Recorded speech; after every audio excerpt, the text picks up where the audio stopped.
Dr. Eric Kelly III and a host of phenomenal speakers from all around the globe for this 7-day virtual event that you don't want to miss.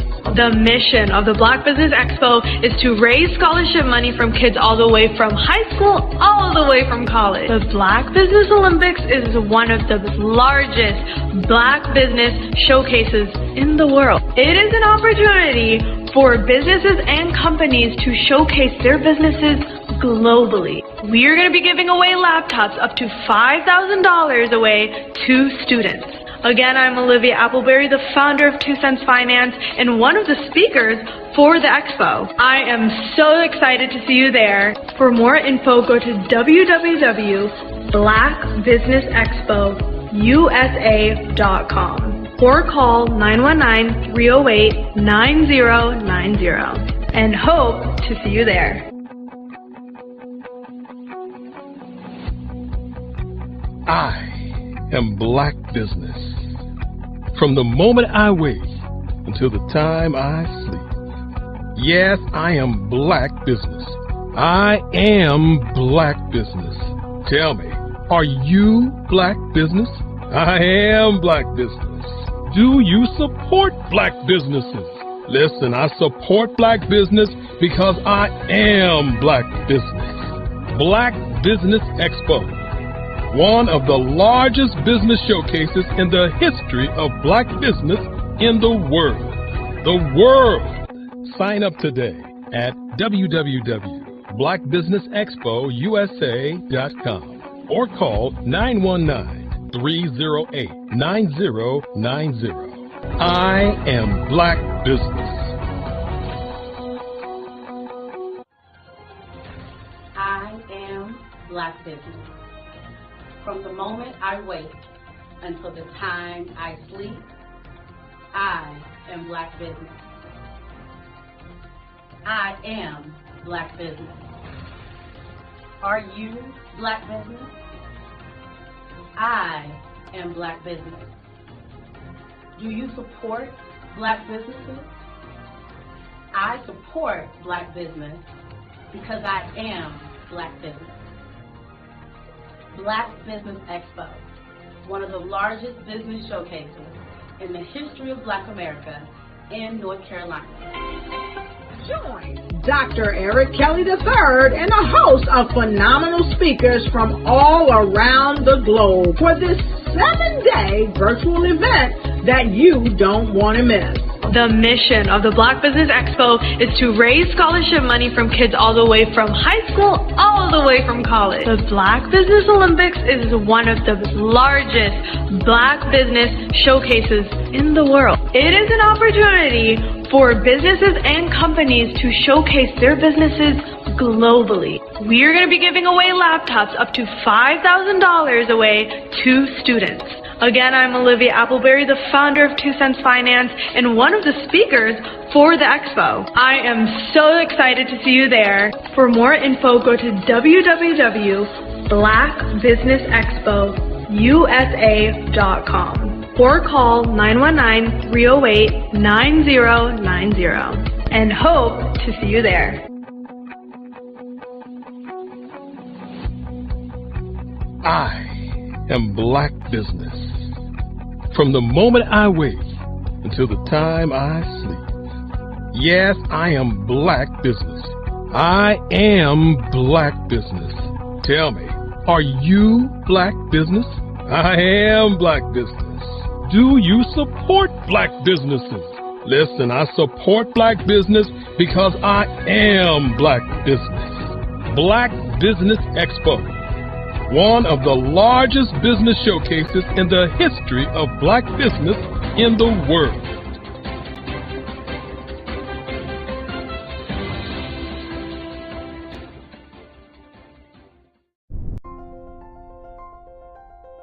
What if you could build your own city?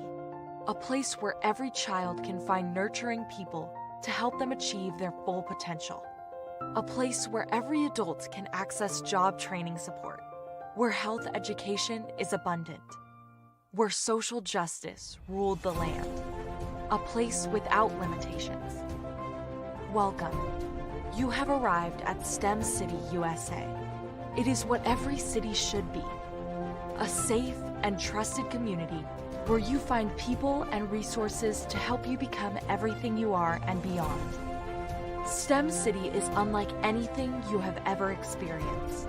It is a digital twin of the world around you, only better. STEM City is about energy and soul renewal. It is more than a digital world. You can almost feel the power of live cultural events, music, and theater. STEM City promises a better future for children with caring mentors and hands-on activities with dedicated tutors to support our youth.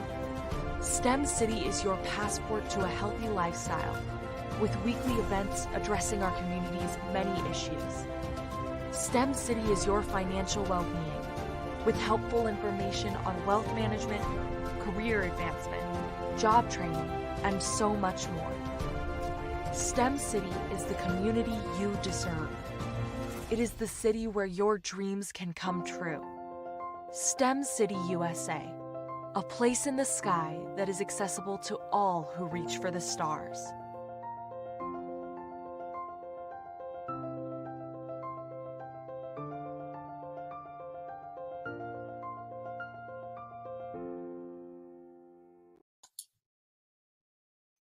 Hi, I'm Barbara Smith. Genius is common. My genius is executive coaching and professional corporate training. As the master executive coach and corporate training ambassador for the Genius is Common movement, I help business owners craft their stories in such a way that you know exactly what they do, what they have, and what they bring to the table. Many times as business owners, we are asked, so what do you do for a living? And we could be crushing in our businesses, but we're not quite sure exactly what to say in a short amount of time.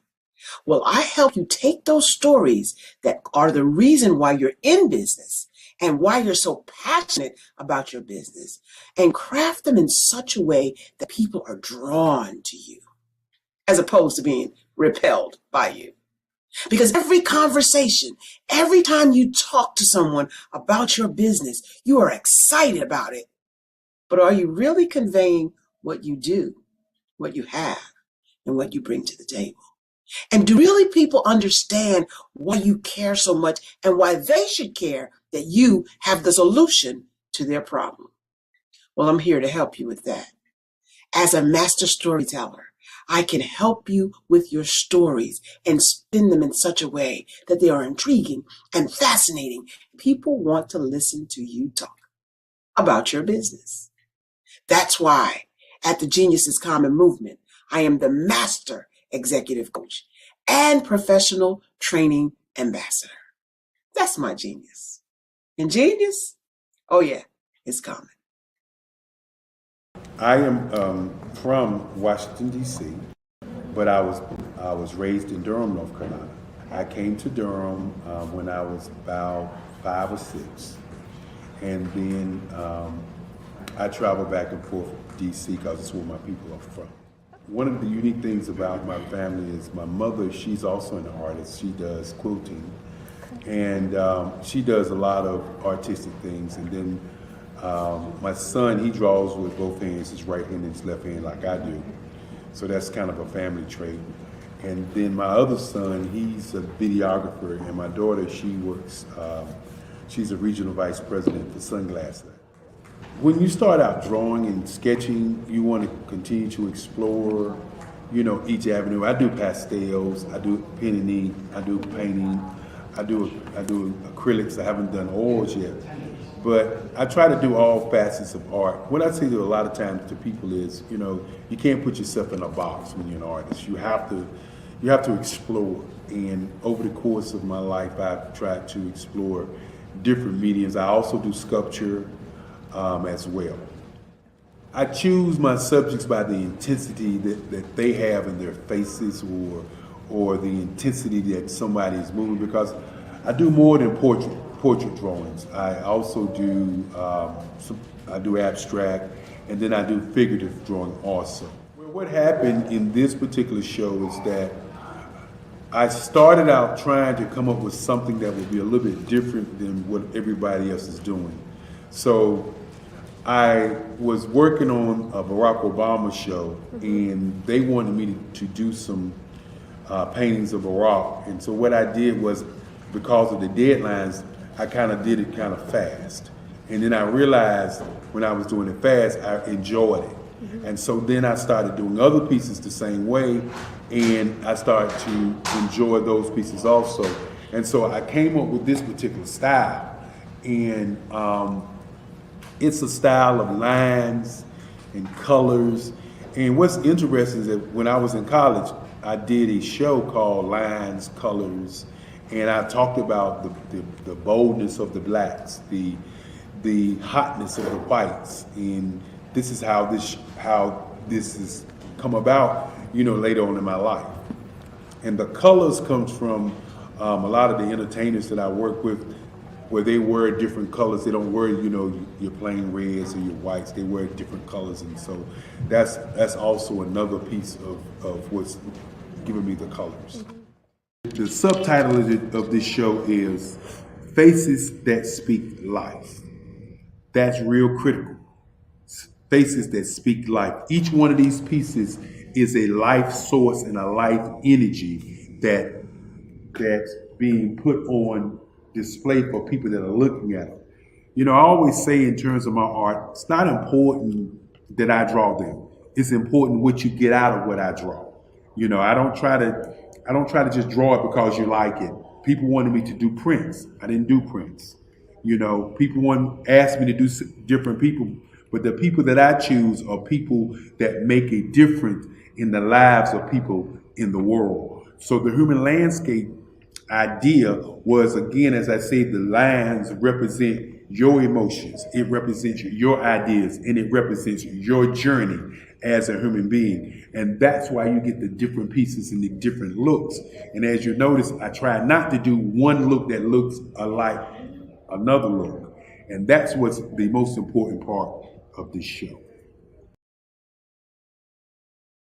Sometimes you got to hear the news from the Black perspective, and more specifically, Black publishers. And that's exactly why you have to download the HeyTie app, the largest mobile app delivering breaking news, videos, and podcasts from 200 of your favorite Black publishers. Yes, 200 Black publishers delivering news as it happens, literally all in one app. Go to HAYTI.com or download the app in the Google Play Store or Apple App Store. It's completely free, along with information that you can trust, so go check them out.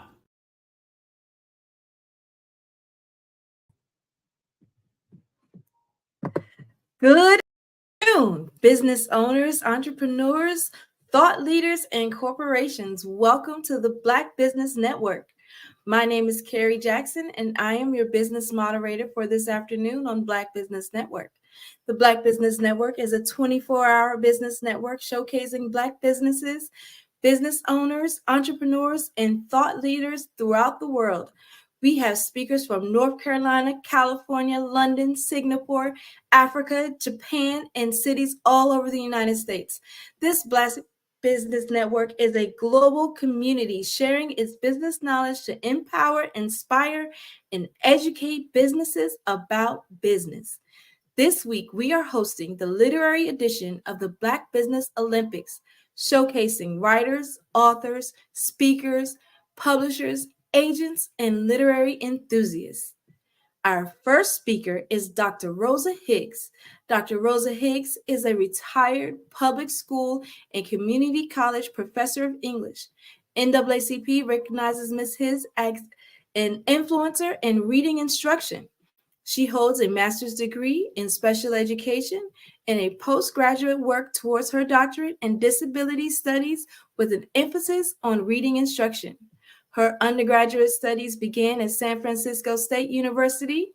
While at San Francisco State University, she was a founder of our country's first student Black union and the first Black studies curriculum.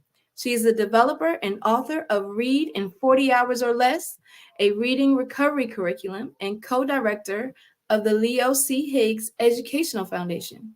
In each of her positions as case manager and reading specialist, she has increased student standardized scores in reading, writing, and math for her students. I present to you Dr. Rosa Higgs. Dr. Rosa Higgs? Hi. Hi, genius is coming, and I'll see you on the other side. So please, it's your stage. Hello. Hi. Well, I guess I'll just tell you about myself. I'm Rosa Higgs, and I have written 4 books, as it turns out. They were lesson plans when I taught public school special ed classes. And the lessons were bound by parents into a book. And that book became 4 books. The magic, the genius in these books is that they teach anyone to read in 40 hours or less.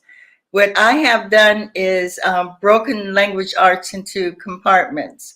First, I teach reading skills.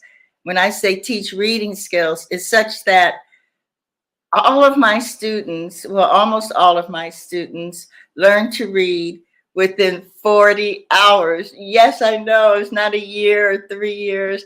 I have no level reading.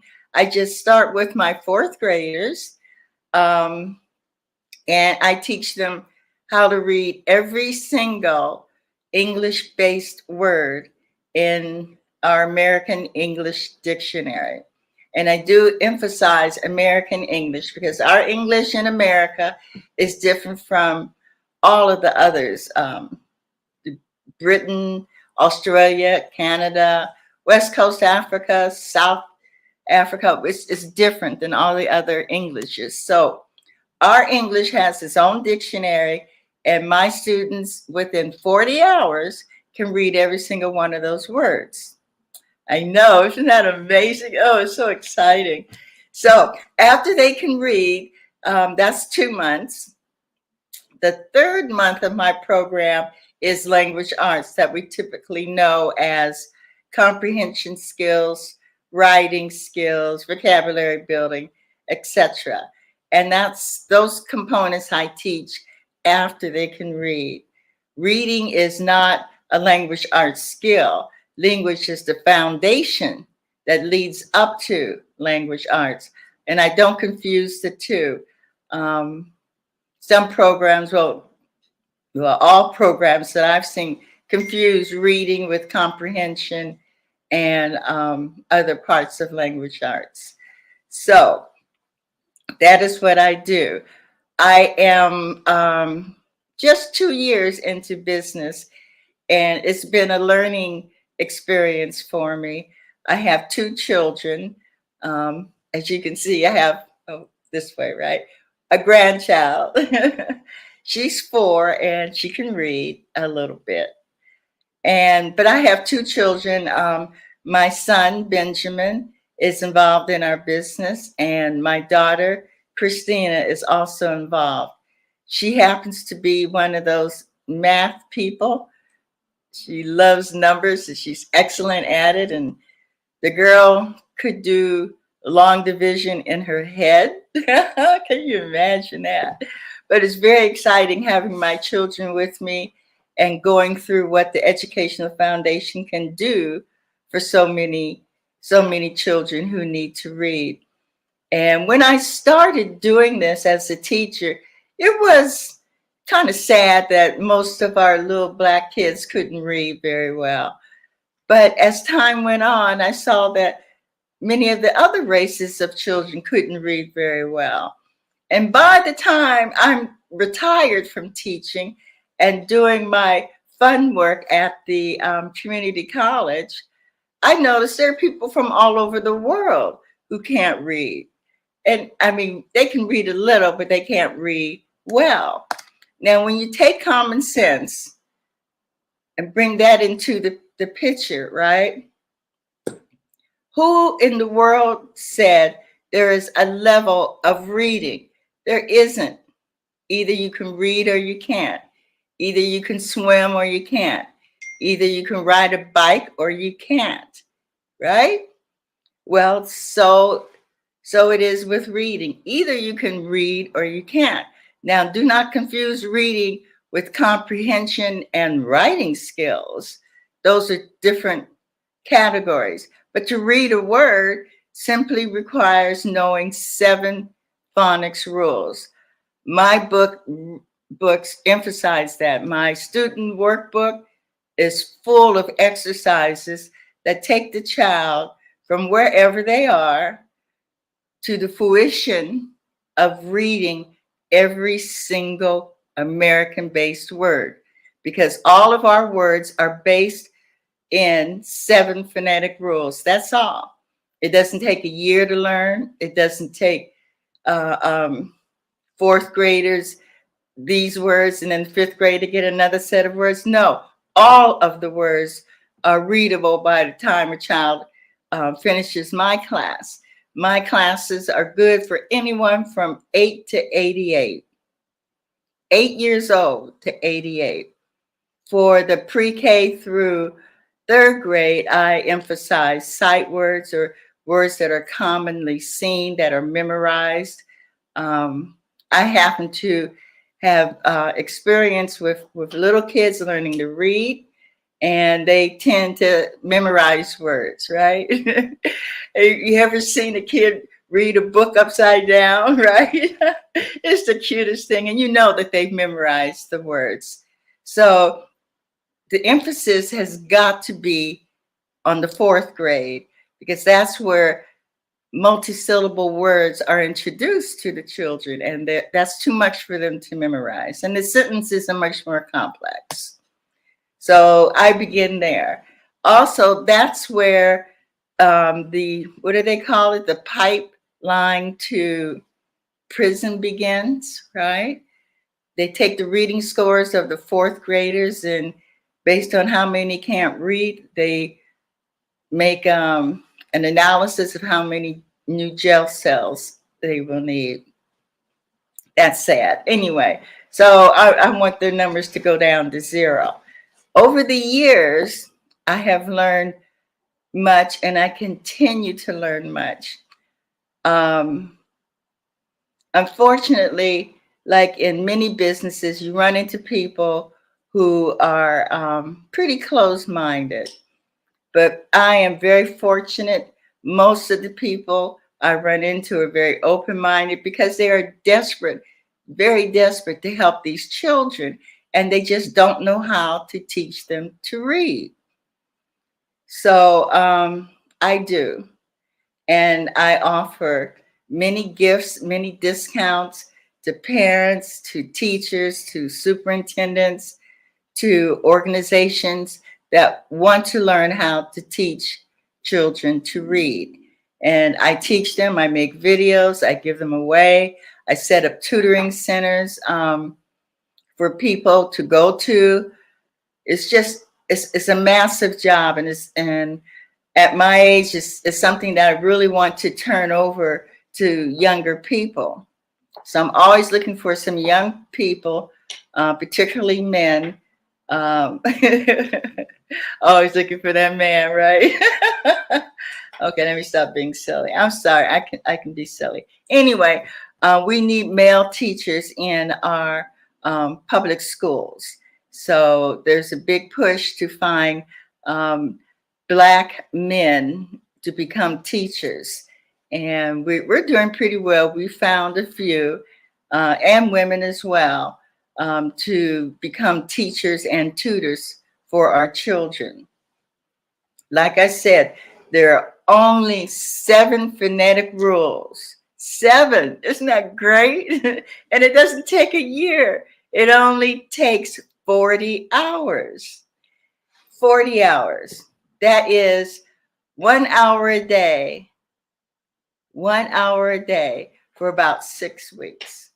And that child goes from reading at 2nd grade level to reading at 12.9, which is as high as the scale goes, right? And it's beautiful to see them reading. It is the most heartwarming thing. Now, I started off years ago working specifically in our underserved schools. they're underserved. I just call them ignored, cheated, and robbed. Those schools, right? And that's where I've always taught. That's where my heart has been. And that's the population with whom I enjoy working. And I tell these people, whomsoever comes to me and follows directions will learn to read like a PhD in 40 hours or less.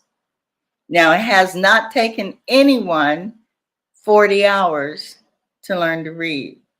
It's really much less. And the people who assessed my program told me it took maybe about 31 hours. And then we said, well, they won't believe that. She said, well, let's just call it 40, like when Jesus was under temptation and fasting 40 hours. So, okay, 40 days, 40 hours. So that's where 40 comes from. But it really doesn't even take that long.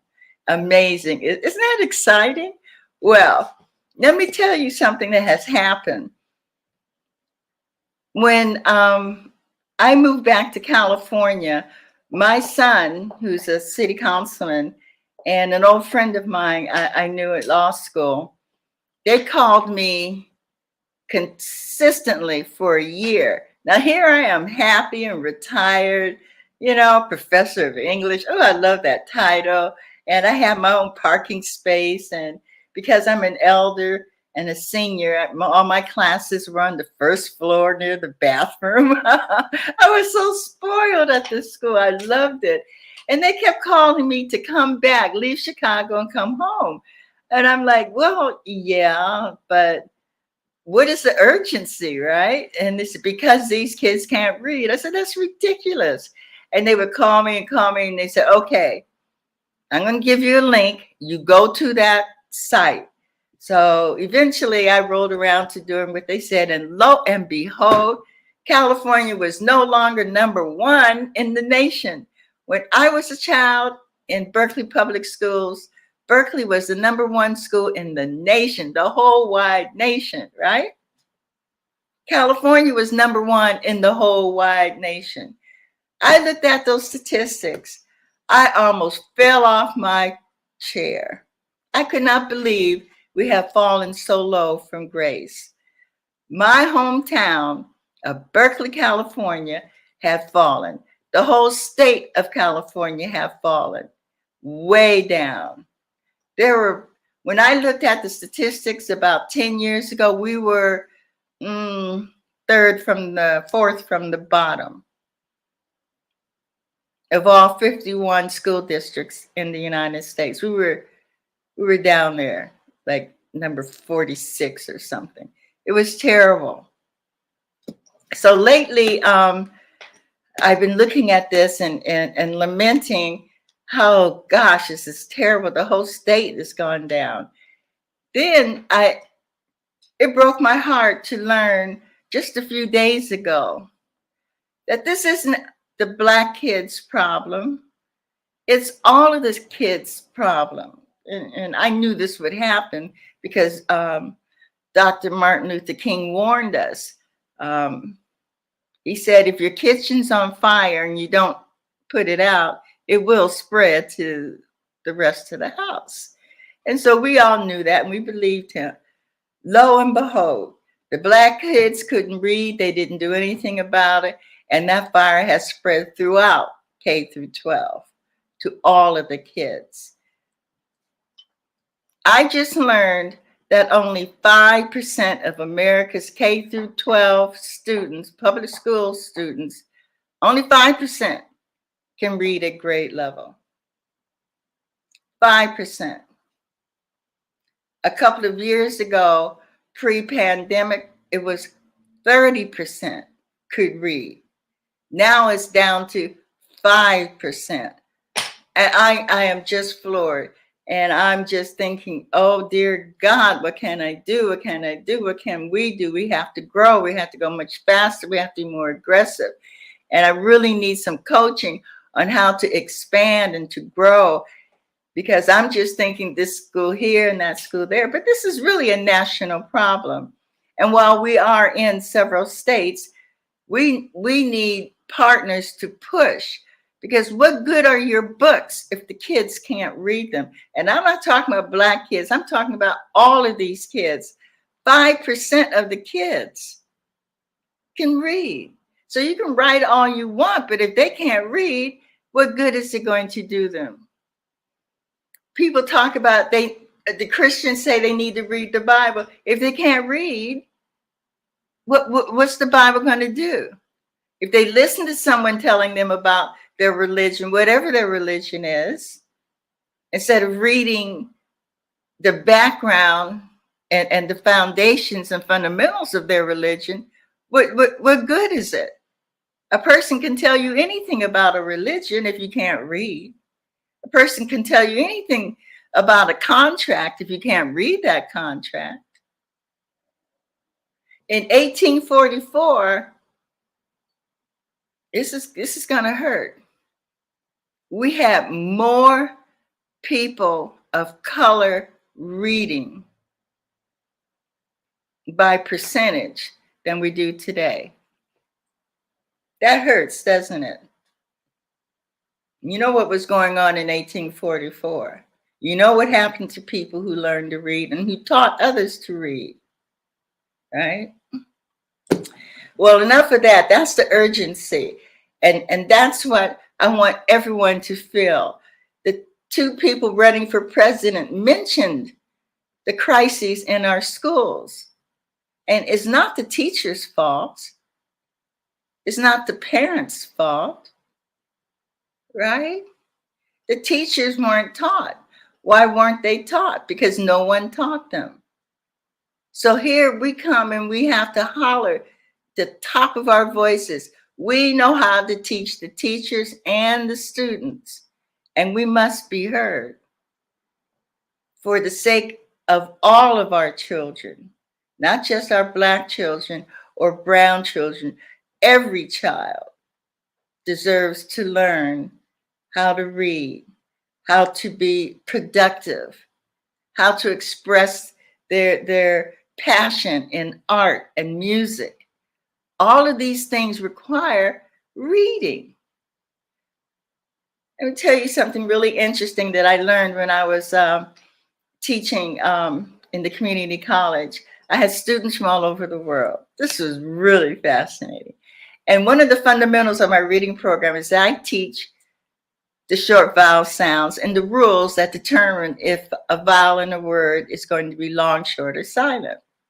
And so as I go over the short vowel sounds, because that's what's primarily ignored in our schools. The long vowels just sound like the alphabet, A, B, C, D. But the 5 vowels, and I don't argue with the British or the Australians. They say there's more than 5 vowels, there's 10. I say, okay, well, you have 10, we have 5. You know, I keep it simple.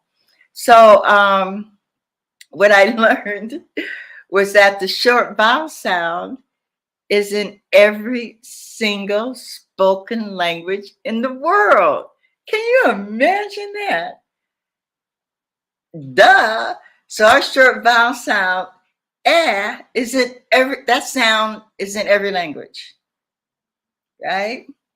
Short vowel O, that's in every language. They're all in every language. And as I was speaking to one of my friends who still attends the temple, and I said, well, tell me about your ancient Hebrew lesson. Once you told me you don't put vowels in words. And she explained to me that we don't put the short vowel sounds in words because it is our belief that that is the name of God Almighty, the Creator, the one that keeps this ball floating, the one who created us. She said, that's the short vowel sound. Put all those sounds together, and that's the name of God. I said, really? I said, it in some kind of order? She says, I don't know the order, and so I can't teach it to you because it was never taught to me, but I do know that the short vowel sounds are his name in some kind of order. And I was just floored. I was just absolutely floored. The power of speech. As I speak to you now, my words are floating on the spirit that I feel for people, for the want of knowledge, for the want of direction and hope. My words float on the beats of my heart for all people throughout this world. I'm not usually very, I usually don't speak in large crowds, but I have lately. This Black History Month, I have been so busy, and I think I'm getting a little better at it. So forgive me if I falter, please. But just understand that my heart and soul goes out to Black businesses. I grew up in a Black business. My father's business, he was a realtor and an insurance person. And when he was a boy, he and his friends were allowed to go to Stanford University as auditors. They couldn't enroll, but they could sit in on a class, which he did for years. And he became a realtor. And the Black realtors had their own association. Of course, they were never admitted to the other guys, but they had their own association and requirements. And so because of redlining, he decided that we needed to have a fair housing bill. So he called 10 or 12 of his fellow Black businessmen in Berkeley and decided that they needed to find a nice young man to run for assemblyman and introduce our fair housing bill. So these young men wrote it. They found a young man, a lot younger than they were. He was in his 30s.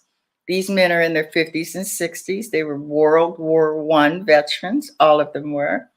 And they found this young man in his 30s, and his name was Byron Rumford. So these men put their money in behind him and got the Black area of Berkeley and Oakland to support him and send him to Sacramento, which they did. Now, it took almost 30 years for that fair housing bill that Rumford introduced back in the 50s to be passed into law. You hear me? Every one of those authors had passed away. The last one standing is Byron Rumford. Hence, it's called the Rumford Fair Housing Bill. It's important for businessmen to look at everything, not just what they do, but look at what's around them. Look at the lawyers. What are they fighting? Look at the people who write books. What are they fighting against? Look at the artists. I learned something the other day. It just broke my heart. And I hope I'm wrong, but I was told, and I can't prove this, but I was told that the vendors list in almost every school district in America has no Black publishers of educational materials. There are books to read, fiction and nonfiction, but there is not one that teaches anything specific in the academic world. And I'm like, you gotta be kidding. There's people out there who know math and look at all the STEM people that are running around out of Spelman. Oh, we've got some geniuses out here. And I just hope someone can disprove that none of these school districts have a Black publisher or writer of academic materials. I just disprove it.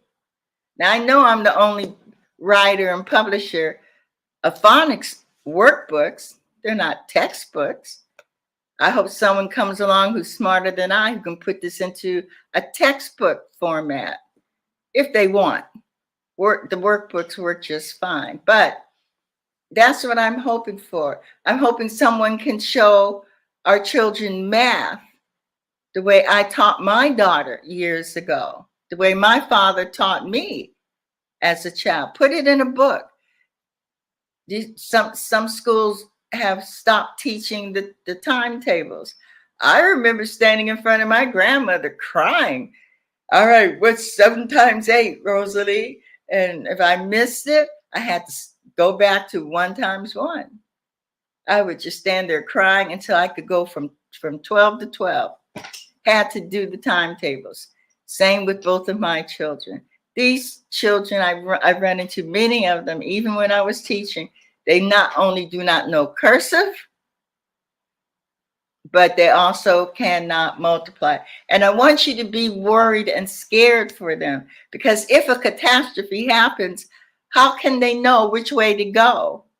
It may not have an arrow or one of those strange little symbols that they have on things instead of the word. What if they can't read it?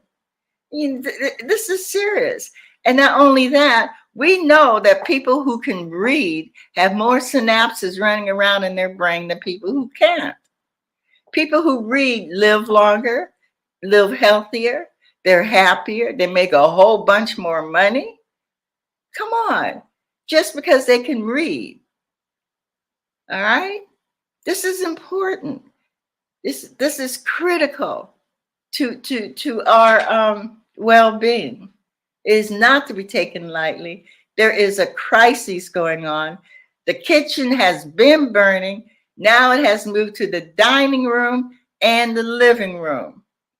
You know what I'm saying? The house is on fire.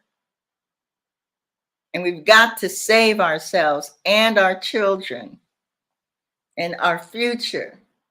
Our ancestors and settlers worked too hard to build this country up.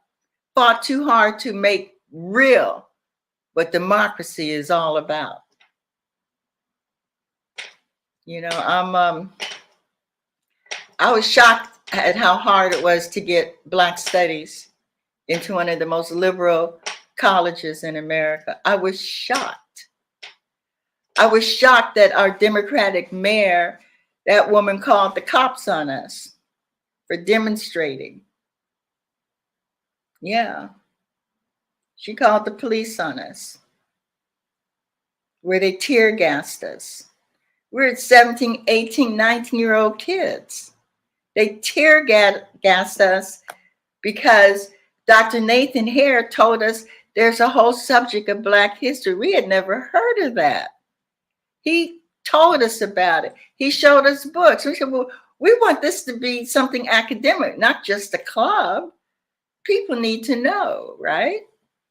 And so we kept asking for it and asking and asking. And a year later, just about every student except the athletes, I don't know why. Anyway, except for that group, came out and protested with us. I had the honor of throwing the president's typewriter out the window. See, I made good trouble, right? That's how long ago this was, okay? There was no computer in his office. It was a typewriter. And if you don't know what a typewriter is, go to the museum and they have some there.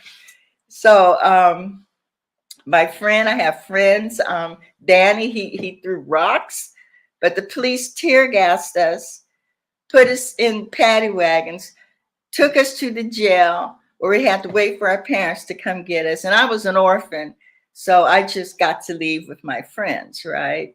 I didn't have any parents. They had died years ago. So that's how important this is. And I think that with the love of life and people and all people, we have got to steer them. Let me tell you a secret of what am I still on the show or am I just talking to myself? Okay, well, if I'm still on the show, let me tell you, I always teach my students, adults and children, there's only one of two ways to go. There's only two choices in life, really. I know people will tell you there's the gray matter and then there's this one and that one. There's not. That's a bunch of hogwash. The truth of life is there's only 2 decisions to make on every issue.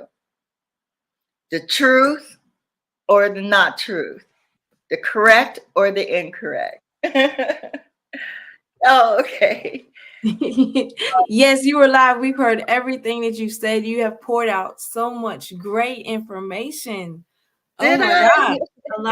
A lot of good information. One of the questions I had for you is, and I know this isn't, one of the questions, but it's just that out of the facts that you have poured out, my question is, do you think we can still save the house if we put out the fire in the kitchen, in the dining room? Yes, that's what you're doing. Oh, dear heart. Miss Jackson, you are putting out the fire. Everyone connected with this show, Dr. Kelly, we are all helping to put out the fire. All of us. Oh, wow. Okay.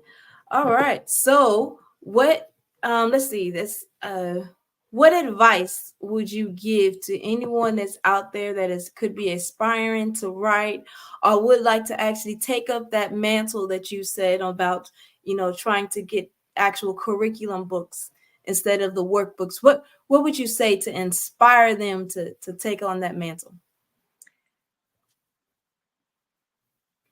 I want you to look at your non-reading people about you. They can be 8, they can be 88. Mm-hmm. If you can, go online and buy my books. If you can't, just call me and I'll do my best to go into the foundation funds and get you the books. But all you need to put the fire out where you are is 40 hours. Okay. To adults, that's 1 week of work, right? It's 1 week of work. That's correct. That's it. Put the fire out. All right. And pray. So where can we get your information? Do you have a website or anything? Oh, I think I did see the you book want on my Amazon. website? Oh, yes. I'm so proud of it. And it wasn't done professionally. It was me trying. I'm going to get it done professionally, and then you'll like it more. But this is the best I could do for right now, okay? Go to, and I mean every word I'm saying here, www.read, R-E-A-D, N-I-N 40, numerical 40. That's a 4 and a 0.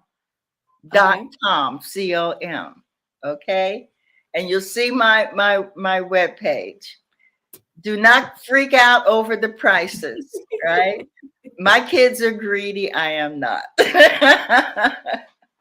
Now, I have lots and lots of introductory prices and educators, and I have ways you can pay it forward, right?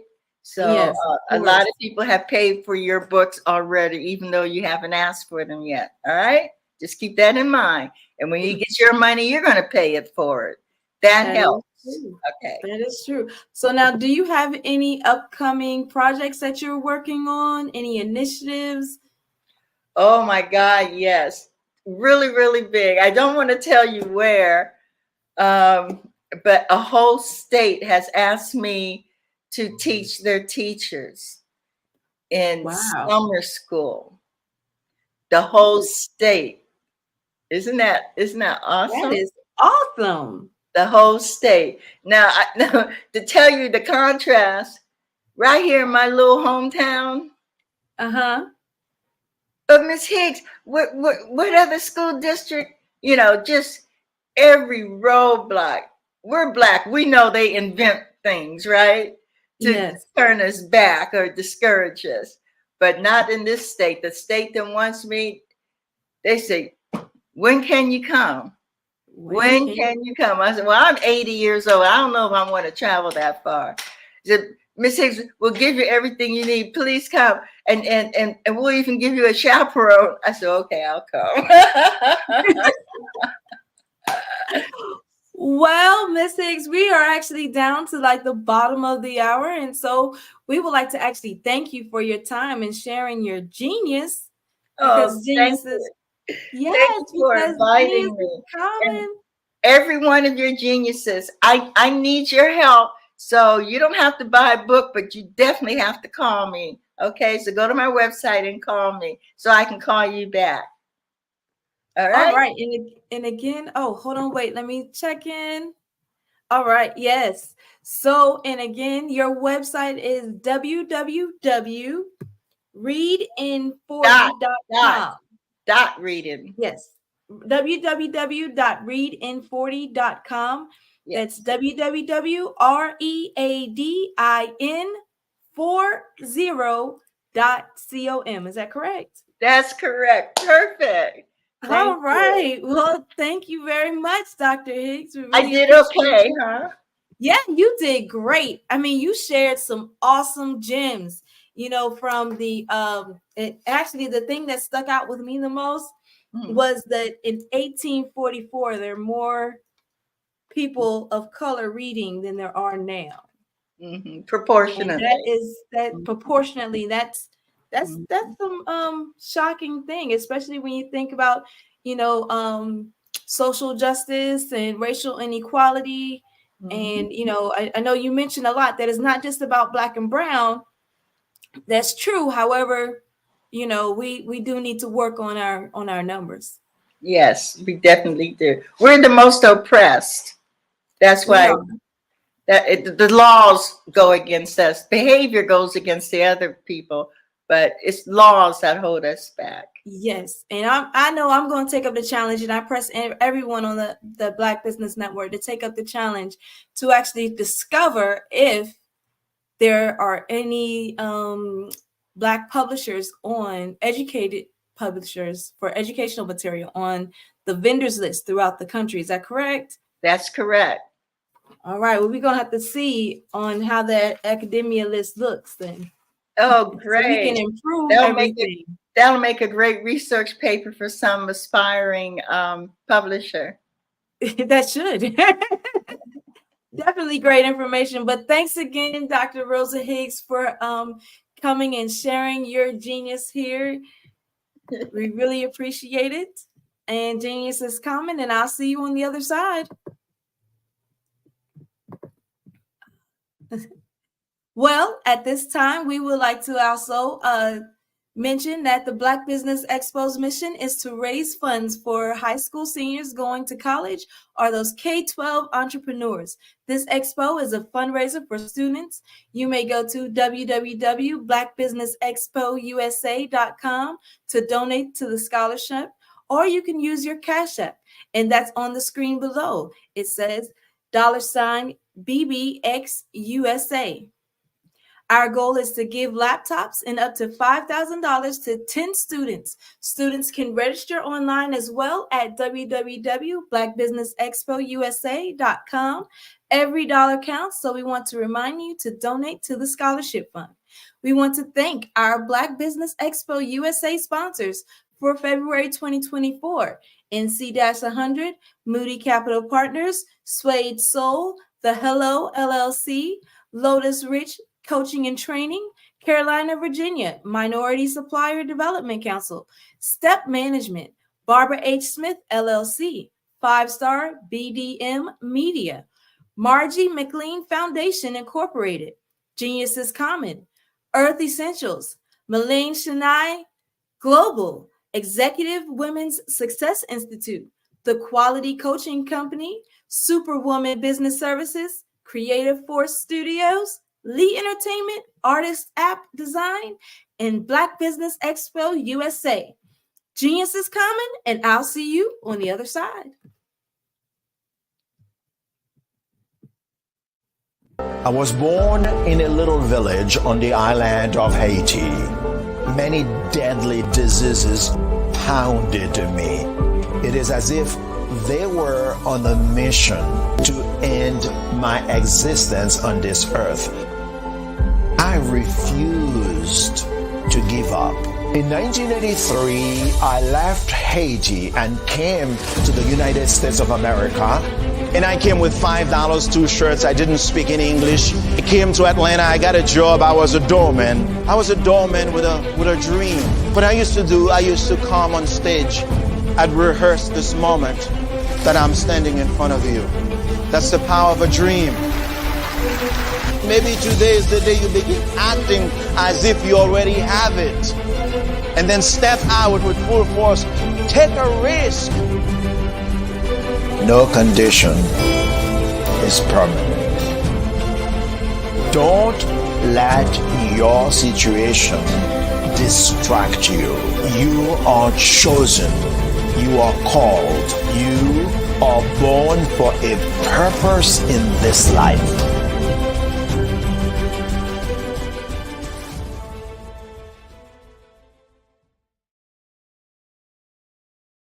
Phenomenal Tanya T. Wise, who is here from the great state of Maryland. Tanya, welcome and thank you for being with us today. Can you indulge our audience a little bit and tell them just a little bit more about who you are and what it is that you do? Well, I love being able to talk to people and have a magnetic attitude, being able to just show them. So I always like to say, level up is Coach at Tanya T. Wise here. So can you tell our audience, just give them a teaser about what your presentation will be about? So my philosophy is that we should all be living our dream life. So tomorrow I'm going to talk about how you start living your dream life. What are some of the things that you thought about in your childhood that you just kind of let go and dormant? Wow. And I want to reignite that and just give you some pointers and some tips, some tools, some strategies to be able to start living your best life now. And guess what, Rhonda? And leave an inheritance for your legacy. Oh my goodness. Okay, I know that's resonating with a lot of people. I've heard that you have a dynamic coaching program. Can you tell us a little bit more about that? Absolutely. So our coaching program help people that have the lack of time, that lack strategies, and lack the confidence to go after their dream life. So we help them implement tools, we help them implement strategies, as well as give them resources so that they can live their best life now and leave that inheritance. Wow. Oh, I love that. I love the leave the inheritance part. Listen, you are dropping some major nuggets, and I know a lot of what you're saying is resonating with a lot of people, but I think we're all curious. How did you even make this transition into the speaking and coaching arena? What's the story behind this? So I started out in finance, and I realized that a lot of people don't necessarily go after their dream life because of the lack of finances or the education behind finances. But it wasn't until I lost my firstborn, my only son, that life changed for me. And where I was going after it all, living the corporate life, hit my 6-figure income and living in my dream house with my dream man, driving my dream car. I nearly lost it all when I lost my son. And so I realized it only takes one financial catastrophe that can change your entire life. That's what made me start All New Beginnings. Because no matter what's going on in life, there's a new beginning. And because of that, we develop a program called Wise Minded. My little slogan is, don't just dream it, let's live it. If they want to connect with you or work with you, what is the best ways for them to be able to do that? Well, for my social media guru, you can connect with me on every single social media platform as Tanya T. Wise.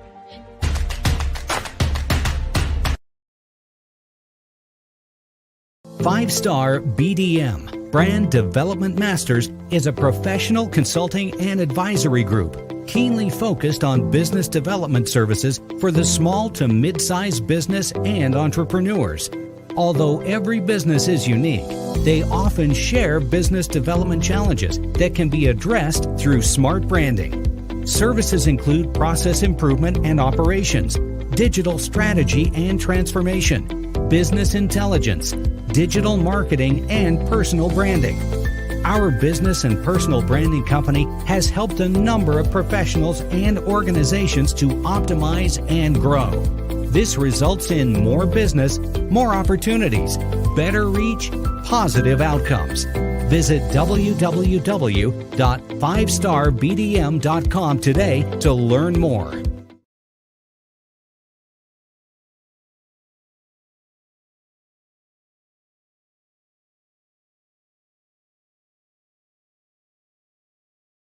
Follow Brand TV broadcast host Grant McGaw as he visits with top executives and entrepreneurs to find out their secrets of success with their personal brand. Follow the Brand TV broadcast host as he focuses on brand development to build better relationships, bring value to your business, relationships, and career. You will enjoy listening to each episode that is tailored to speak to you directly. If you're looking for this type of clarity in terms of building your brand, you have tuned into the right station.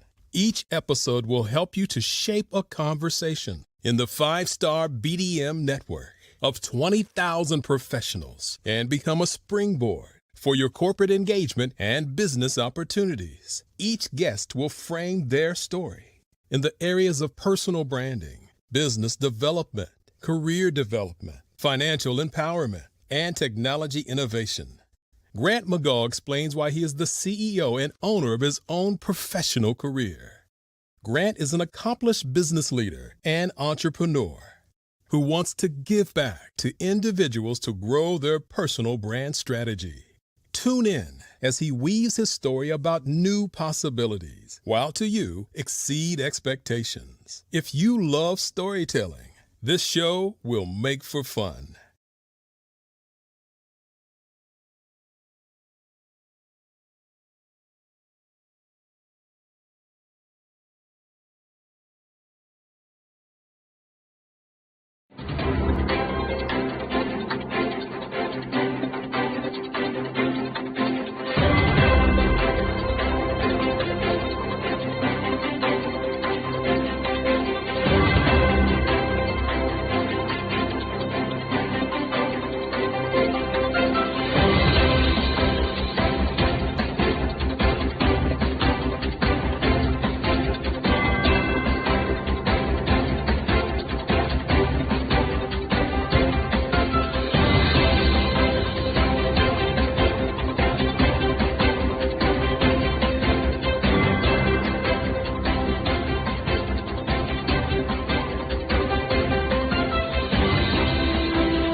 Dr. Eric Kelly III and a host of phenomenal speakers from all around the globe for this 7-day virtual event that you don't want to miss.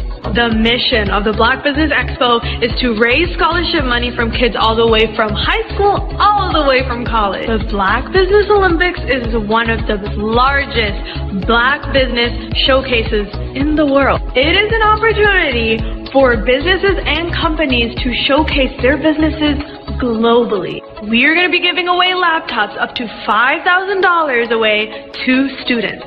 Again, I'm Olivia Appleberry, the founder of 2 Cents Finance and one of the speakers for the expo. I am so excited to see you there. For more info, go to www.blackbusinessexpousa.com or call 919-308-9090 and hope to see you there. I am Black business. From the moment I wake until the time I sleep. Yes, I am Black business. I am Black business. Tell me, are you Black business? I am Black business. Do you support Black businesses?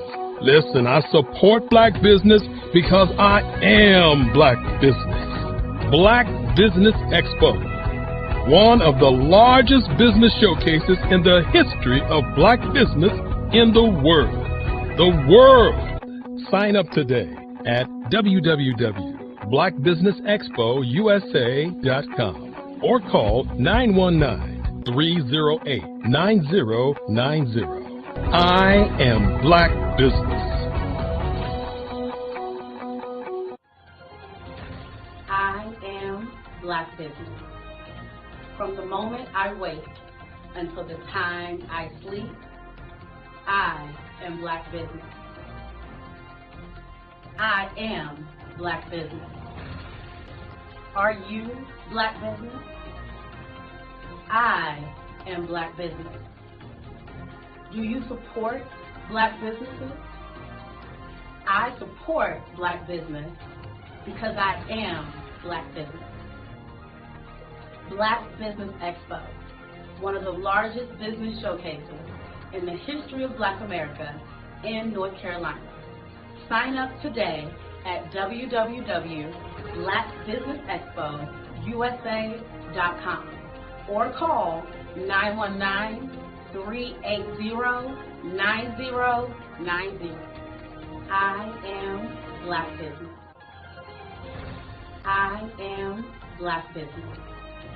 From the moment I wake until the time I sleep, I am Black Business. I am Black Business. Are you Black Business? I am Black Business. Do you support Black businesses? I support Black business because I am Black Business. Black Business Expo, one of the largest business showcases in the history of Black America in North Carolina. Sign up today at www.blackbusinessexpousa.com or call 919-380-9090. I am Black Business. I am Black Business. From the moment I wake until the time I sleep, I am Black Business. I am Black Business. Are you Black Business? I am Black Business. Do you support Black businesses? I support Black business because I am Black Business. Black Business Expo, one of the largest business showcases in the history of Black America in North Carolina. Sign up today at www.blackbusinessexpousa.com or call 919-380-9090. I am Black Business. Join Dr. Eric Kelly III and a host of phenomenal speakers from all around the globe for this 7-day virtual event that you don't want to miss. The mission of the Black Business Expo is to raise scholarship money from kids all the way from high school, all the way from college. The Black Business Olympics is one of the largest Black business showcases in the world. It is an opportunity for businesses and companies to showcase their businesses globally. We are going to be giving away laptops up to $5,000 away to students. Again, I'm Olivia Appleberry, the founder of 2 Cents Finance and one of the speakers for the expo. I am so excited to see you there. For more info, go to www.blackbusinessexpousa.com or call 919-308-9090 and hope to see you there.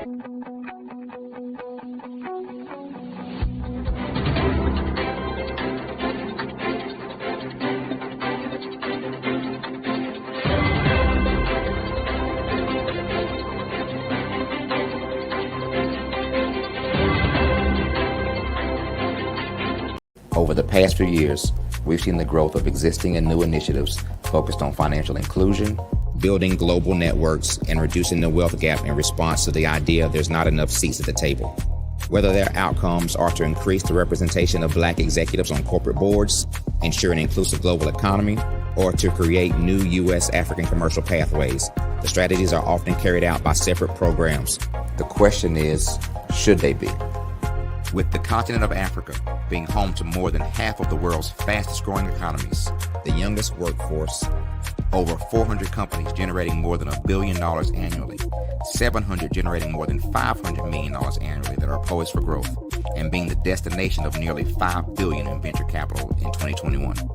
Diversifying U.S. and Africa commercial engagement by building bridges between African businesses and their U.S. diaspora should begin being seen as mutually beneficial.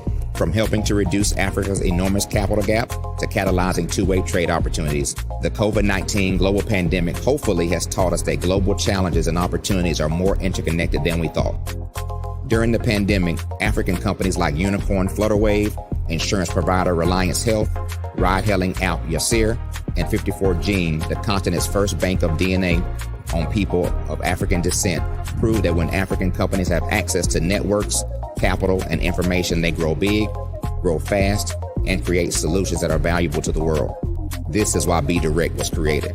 We are the first U.S.-based but African-centric board preparedness and board search company designed to connect U.S. Black talent and corporations to African businesses.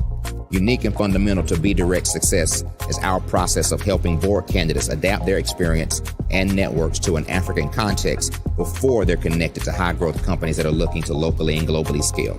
From our focus groups with African business execs and government leaders, we don't ignore the sentiment that business is easy, but people are hard.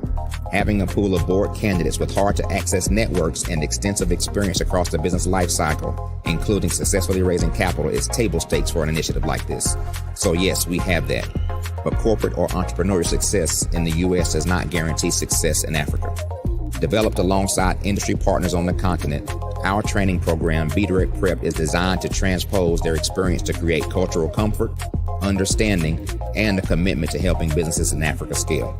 Our board governance sessions are African, continental, and country-specific, integrated with cultural awareness and dexterity training, masterclasses led by African industry execs, and mentoring and coaching from African continental-based facilitators.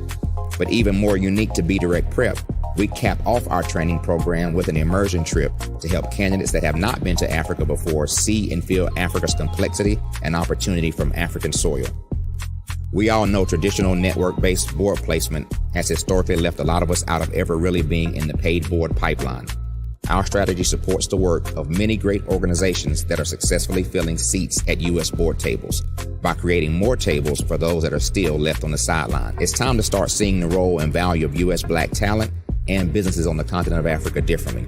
Old perceptions and habits limit economic inclusion.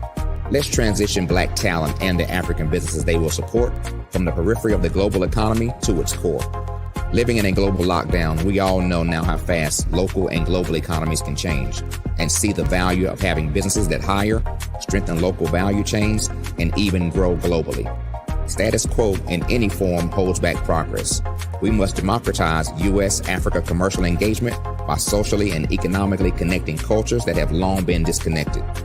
It's time for Africa's U.S. diaspora to redefine their global value by helping African businesses scale continentally and globally.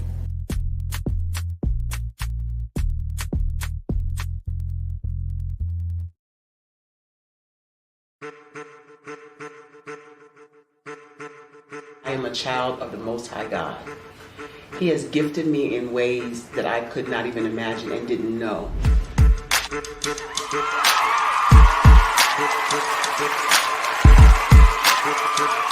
There was a time when I didn't know who I was. I listened to other people tell me who I should be, what I should do. I listened to people telling me that I should be a boutique owner, that I should be a construction manager, that I should be a laborer. Have you ever felt like you should do something else, be something else, go somewhere else, be wherever you wanted to be, and you felt like you were in a box? Anybody in the room? And you couldn't get out. Anybody in the room? And you kept trying to go and you couldn't get out. Anybody in the room? But let me tell you, you need to rock the box. Rock the box.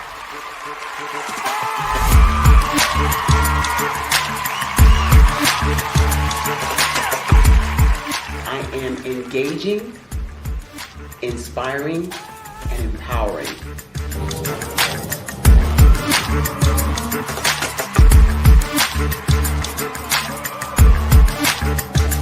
I would give you everything I know. Just by touching you, if I could, by osmosis, give you every single thing I've learned, I've gone through, I know I would. We know that's not possible, but as it is possible, I love to share information with people. Some of you out there, people have told you that you can't be, you can't have, you can't do. But I will tell you, like Kinston said, you can, you must, and you will. If it's to be, it's going to be me. You got to say it. If it's to be, it's going to be. If it's to be, it's going to be. If it's to be, it's going to be.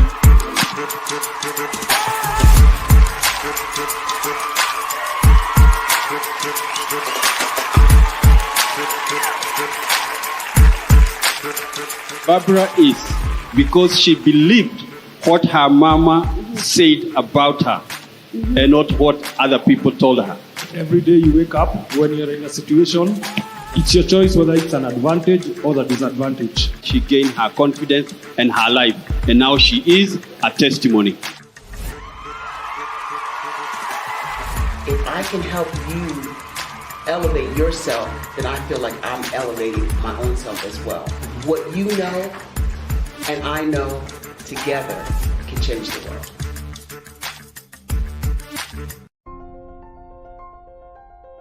What if you could build your own city?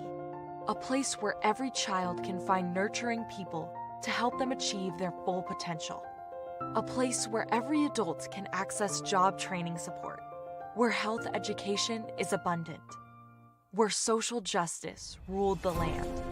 A place without limitations. Welcome. You have arrived at STEM City, USA. It is what every city should be. A safe and trusted community where you find people and resources to help you become everything you are and beyond. STEM City is unlike anything you have ever experienced. It is a digital twin of the world around you, only better. STEM City is about energy and soul renewal. It is more than a digital world. You can almost feel the power of live cultural events, music, and theater. STEM City promises a better future for children with caring mentors and hands-on activities with dedicated tutors to support our youth. STEM City is your passport to a healthy lifestyle with weekly events addressing our community's many issues. STEM City is your financial well-being with helpful information on wealth management, career advancement, job training, and so much more. STEM City is the community you deserve. It is the city where your dreams can come true. STEM City USA, a place in the sky that is accessible to all who reach for the stars.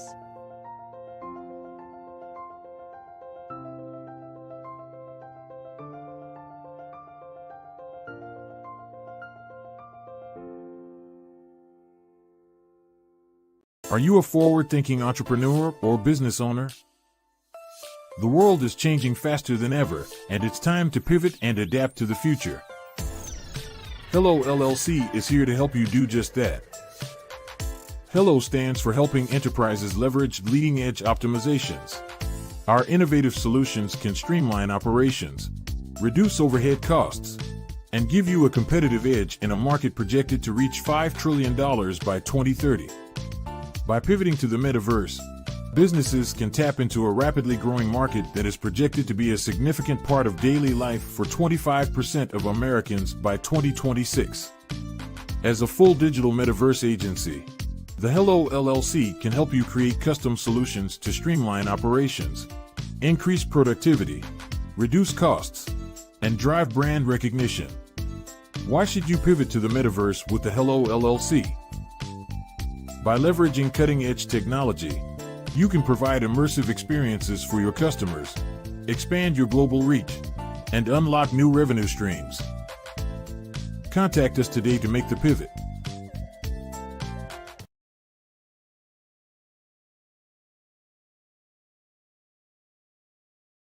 Sometimes you got to hear the news from the Black perspective, and more specifically, Black publishers. And that's exactly why you have to download the Hey Tie app, the largest mobile app delivering breaking news, videos, and podcasts from 200 of your favorite Black publishers. Yes, 200 Black publishers delivering news as it happens, literally all in one app. Go to hayti.com or download the app in the Google Play Store or Apple App Store. It's completely free, along with information that you can trust, so go check them out.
You are in the right place at the right time.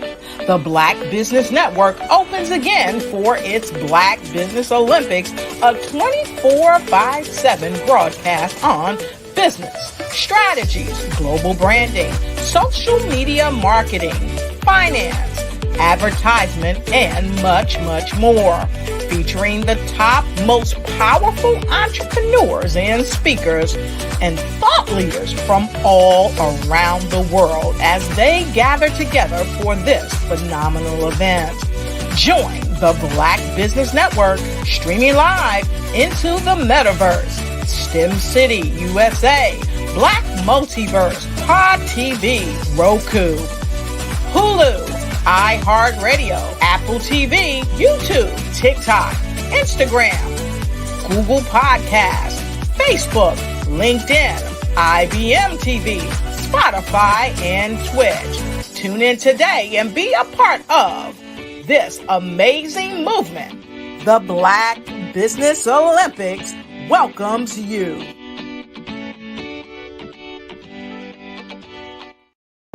The Black Business Network and Black Business Olympics are essential platforms for Black business owners globally.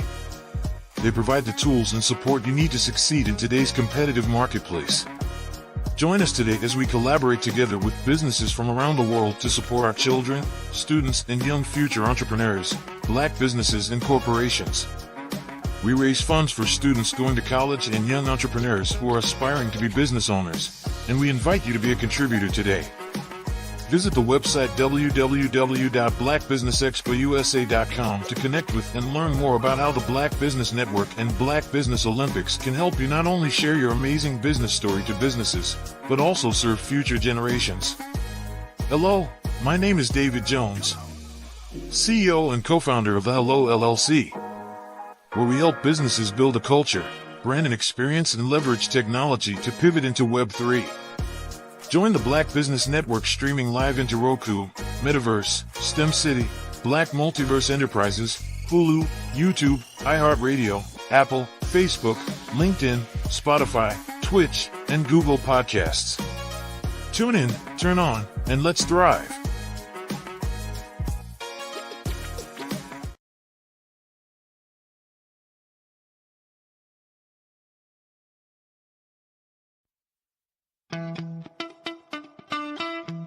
How many times have you been asked to help someone you didn't even know, a student, a business entrepreneur, or did you ever even ask, where did they end up?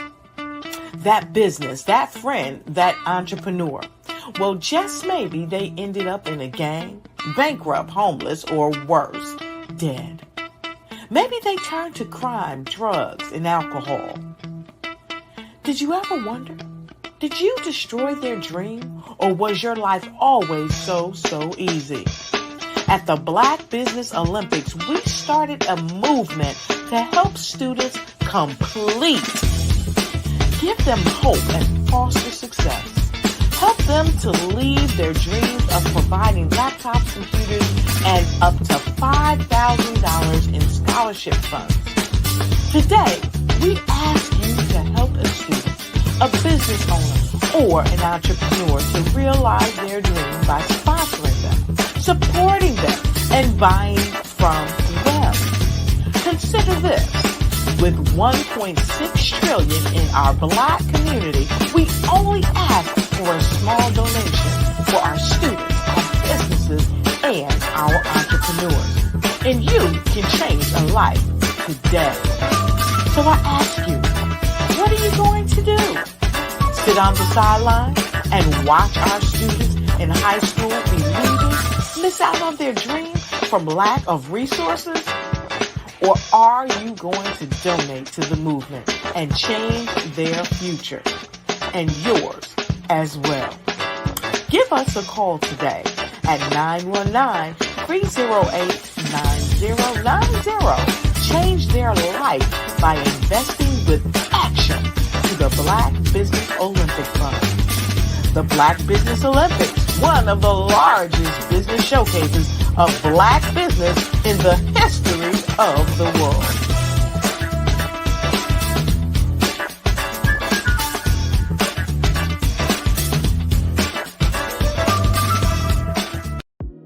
Black Business Network and Black Business Olympics are essential platforms for Black business owners globally.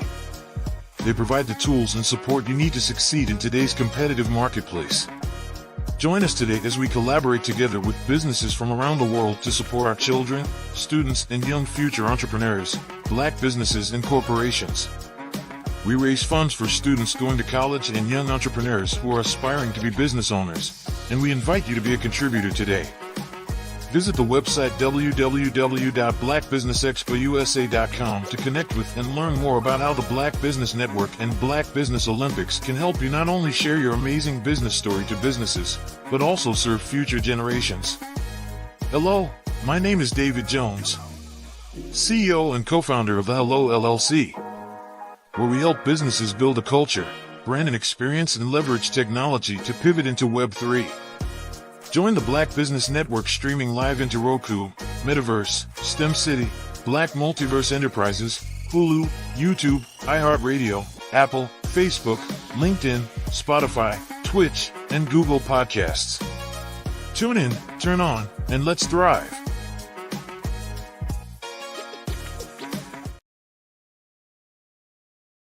Having a brand that resonates with so many people across the world is truly a phenomenon. But being the face of that brand that empowers people is something that I don't take for granted. It's actually way bigger than me. But it's when I hear those stories of what people had to overcome, that is what our brand is about. Resilience, persevering, and not giving up. Physically, mentally, or spiritually.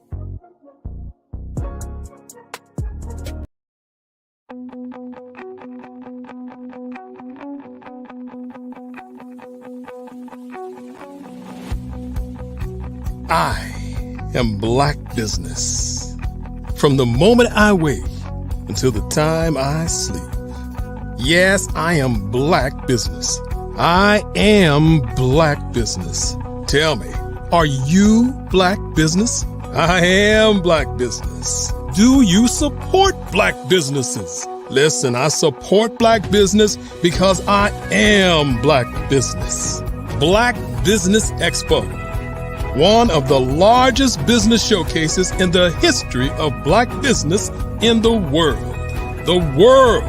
Sign up today at www.blackbusinessexpousa.com or call 919-308-9090. I am Black business.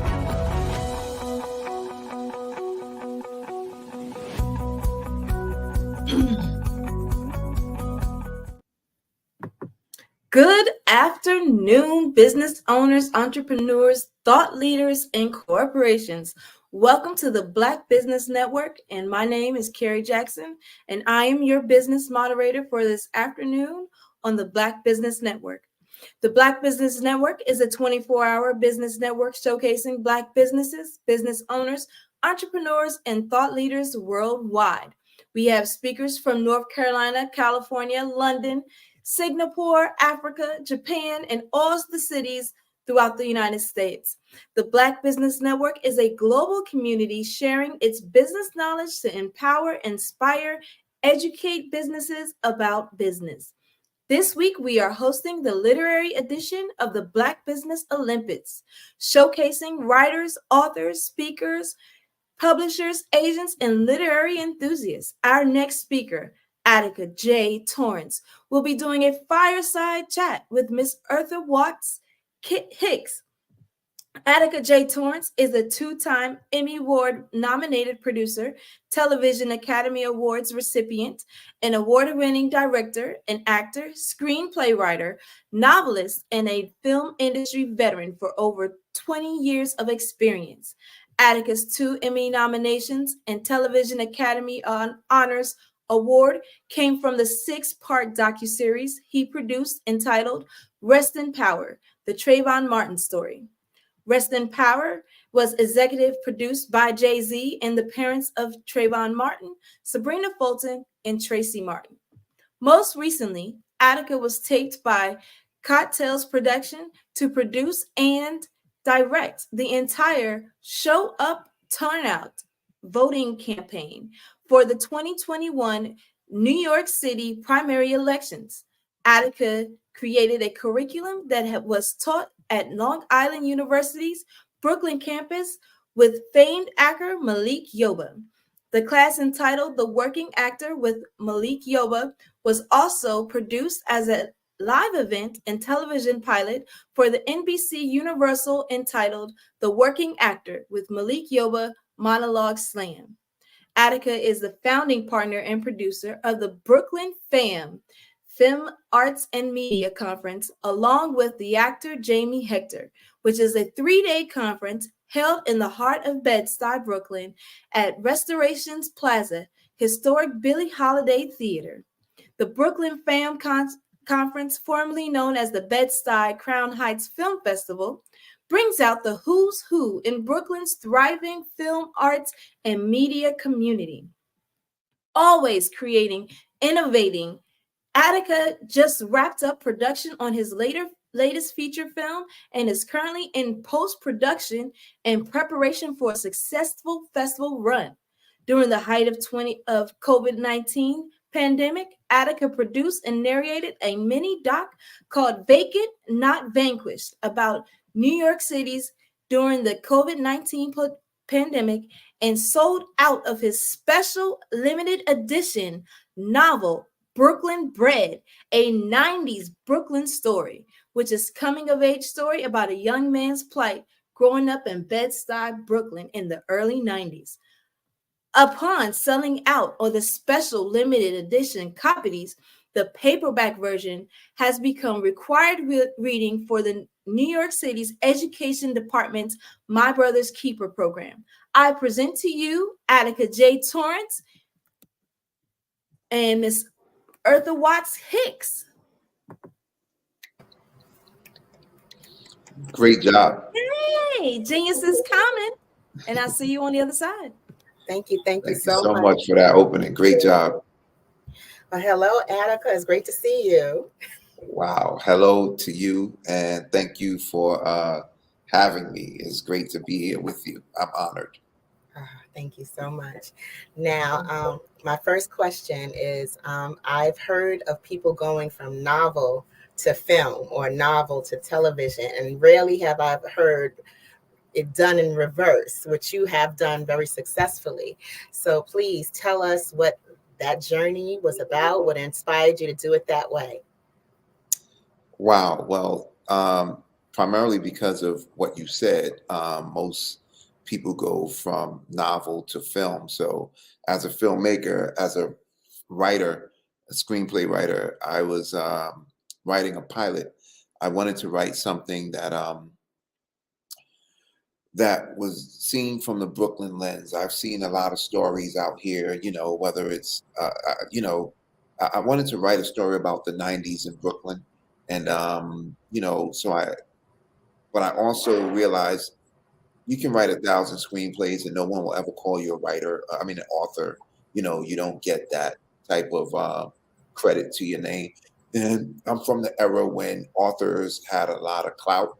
We looked up to authors, and I'm like, I'm writing all these scripts, I'm making movies and writing all these other programs, and but I'm not an author. So as I was writing the TV pilot, I switched gears primarily because of the reason you just elucidated.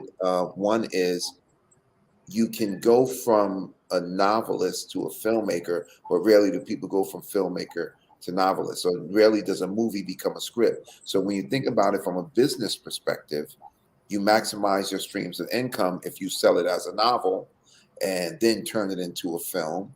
Right. Because if you make the film first, you kind of, to some degree, shut out the potential for a novel. And then the other thing is, if it's never made, it's like you never wrote it, right? So, it just goes, it's stashed on a shelf somewhere, or now on a hard drive. Mm-hmm. But I wanted to, from a writer perspective, I wanted to pay myself. And if the screenplay is not made, you don't get to pay yourself. But if it's turned into a novel, you can sell the novel and you can pay yourself very well by selling the novel. So that was my concept. Right.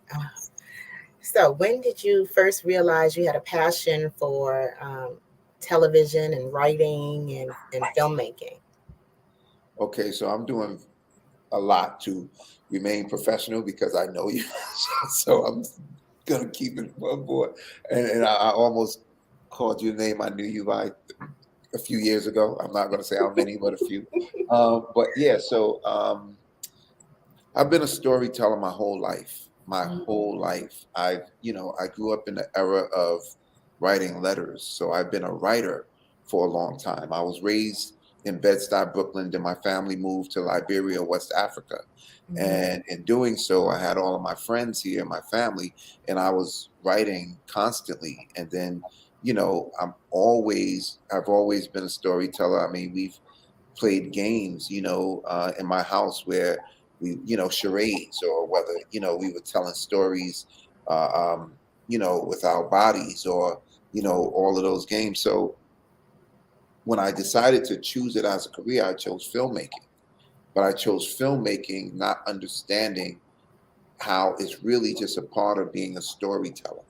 So as a filmmaker, oftentimes people ask you what kind of films you make, and I'm not just a narrative filmmaker, which feature films, when people think of feature films, that's narrative filmmaking. I'm also a documentarian.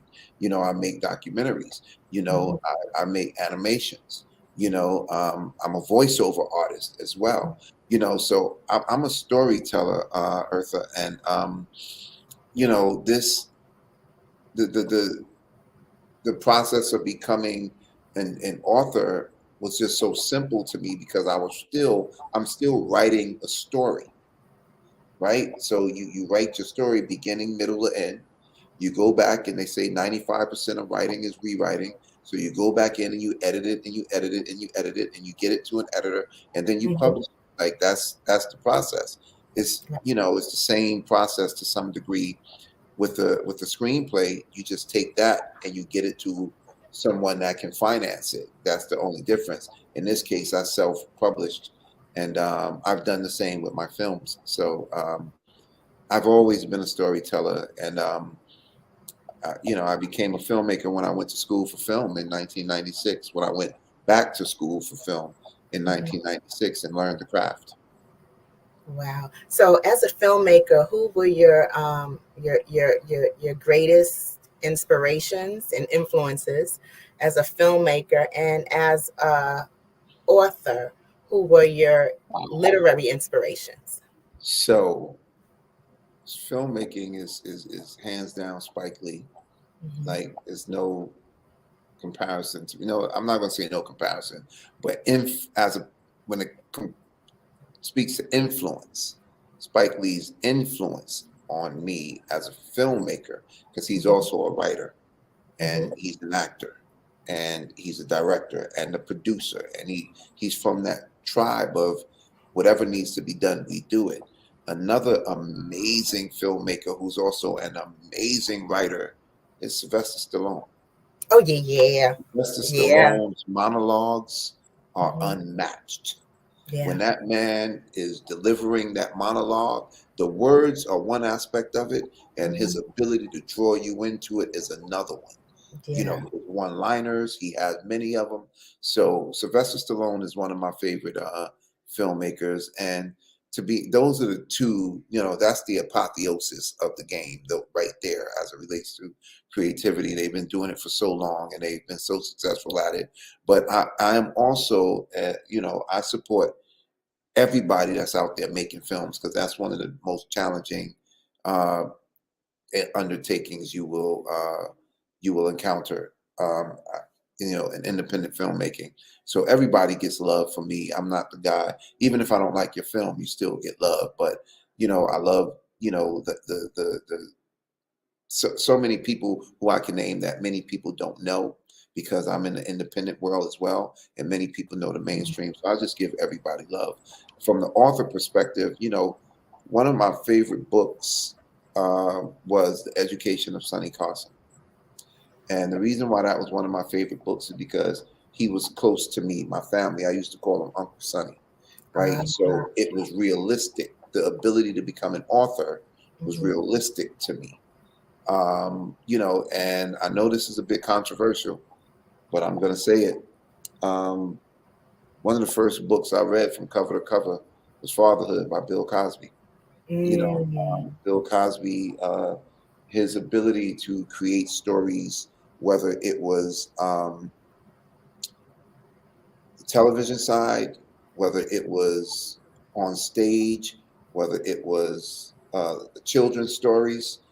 We grew up with those stories. And in this particular instance, I'm separating the man from the controversy. But the reality is, one of the first books I ever read outside of a classroom setting that wasn't a comic book was Fatherhood by Bill Cosby.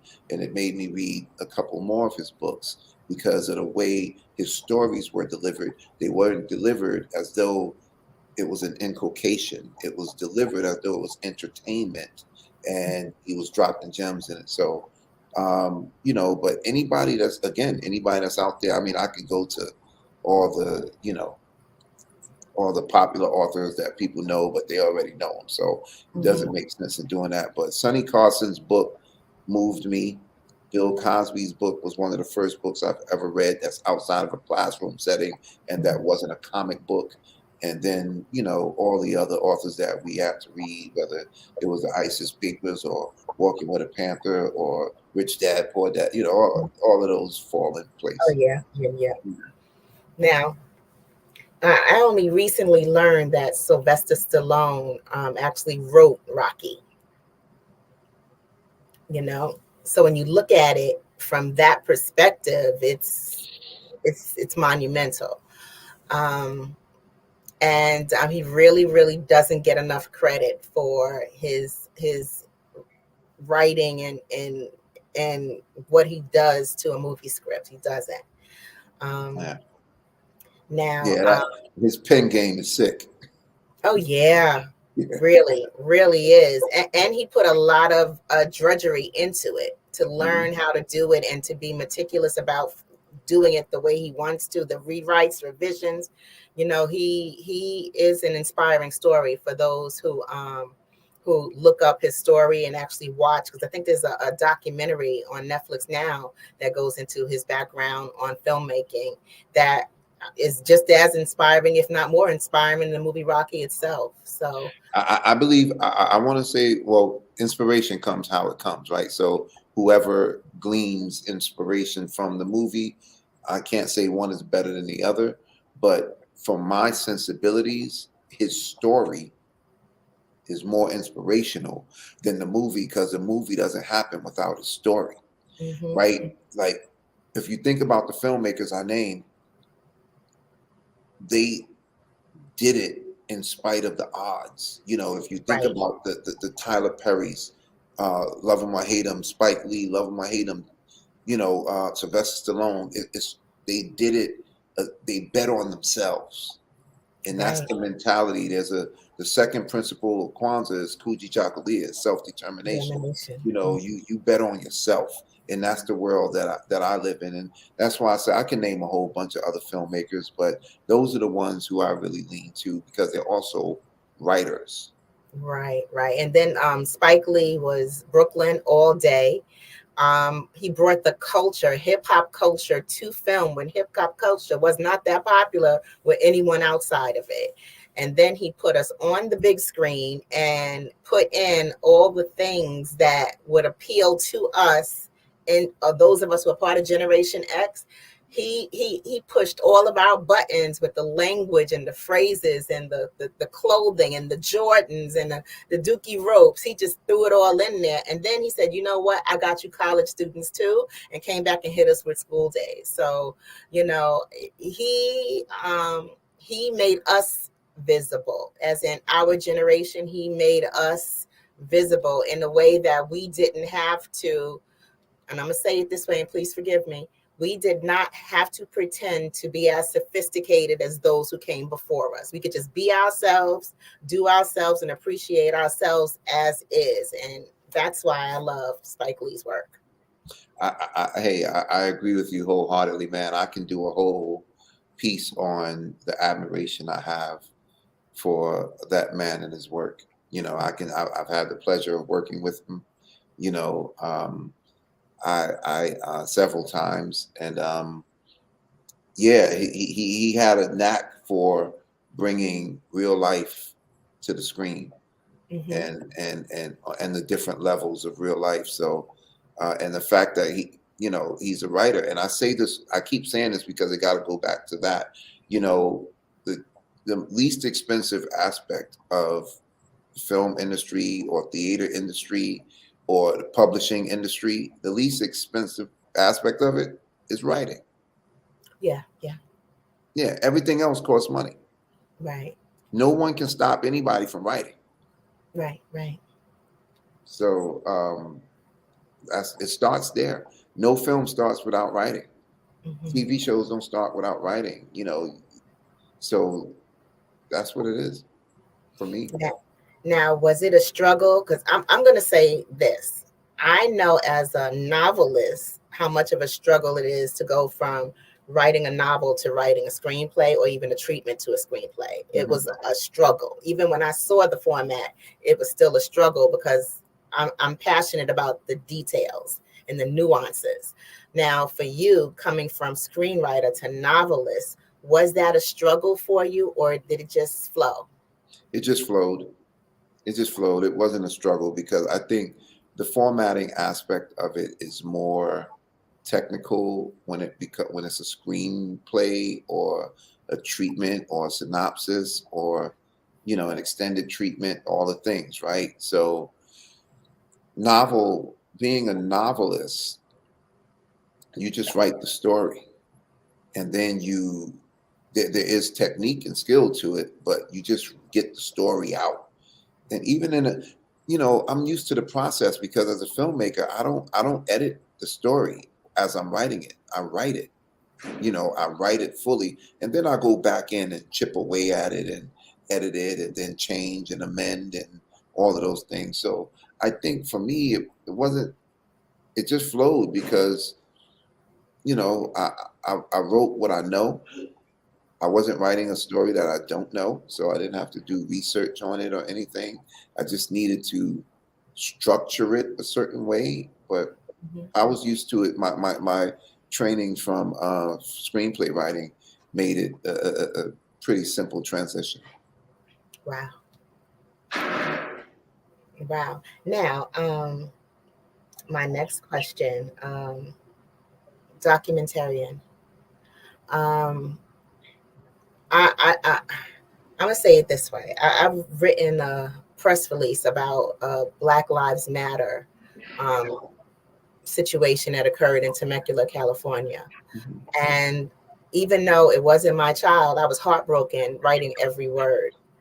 How was it working with the family of Trayvon Martin and bringing their story to life? And how did you keep yourself upbeat through that process? Because I know that had to have been a rough journey, just dealing with and understanding what they were experiencing as a dad yourself. Wow, it's still a heavy topic to discuss because no matter what we're discussing, no matter the accolades, no matter what, we're talking about a child that was murdered, right? So even to this day, several years later, from the actual murder, several years later from doing a project, as you asking me the question, I'm going back there and realizing that no matter what you do, you handle this conversation with that as the North Star. Like he was a human being, and he was somebody's child. He was two people's child, right? So during that process, it was definitely very challenging. Prior to doing that, I worked on, not as a producer, but I worked on as one of the lead technicians of Time, the Khalif Browder story. Are you familiar with that, Doc? Yeah. So I got cordial with Khalif's mother, Mrs. Browder, and I went to the house where he lived, and I went, to the room where he eventually hung himself. So I had done that project prior to doing the Trayvon Martin project, and Trayvon wasn't any easier. So I realized one of the things that kept me grounded and sane, so to speak, was the fact that the story needed to be told properly. And it needed to be told through a certain lens. Right. And it wasn't always being told from that lens. There were several times I had to pound the table and stand up in the room and say, nah, we ain't doing that. And it put it like this. Realistically, in real life, everybody that was affiliated or associated with Trayvon Martin's story, the murder of him, has been changed forever. Yeah. And I mean that. I don't mean by, they just that was a police officer that investigated. No, people died, people committed suicide, people like had heart attacks. Everybody who came close to that project has been changed forever. And the people who worked on it have been as well. Yeah. The people who worked on it have been as well. I knew when we got to Goldsboro, Sanford, Florida, I knew we were dealing with something bigger than us, something bigger than that moment. We had the to some an unenviable task, but to me, the honor to be the harbingers for this story, to bring this story to life, and we had to do it properly. And I believe we did that, and it wasn't easy. But being the only Black producer on the project, I had to keep that as the North Star often. Right. Yeah, because I'm going to say this. When I saw Trayvon in that hoodie, Trayvon was the same complexion as my son, face shape the same, amount of hair on his head the same. My son is always in a hoodie. So I was stunned in following what was going on. I was stunned out of all of the tally, and I call them the Grand Black Tally. Out of all of the tally, Trayvon Martin and Sandra Bland rest with me because they remind me of my own. And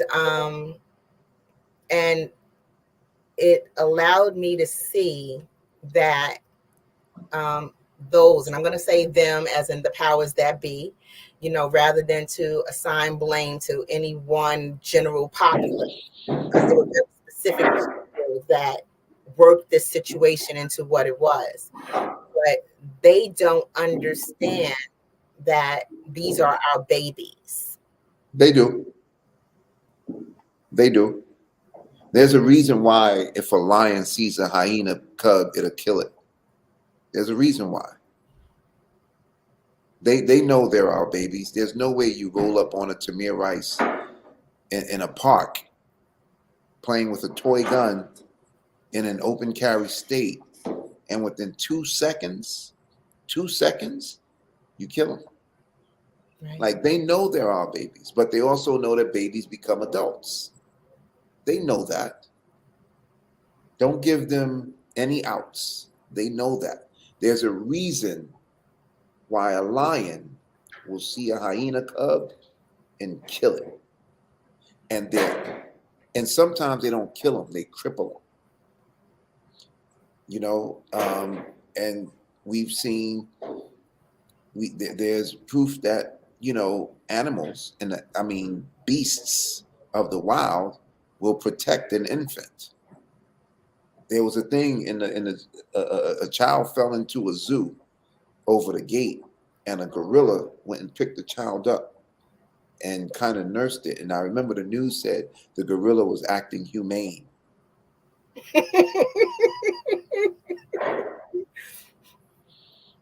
Interesting choice of words, right? The gorilla was acting humane, right? But human beings are the only animals that allow their logic to supersede their instincts. The gorilla was acting instinctively, right?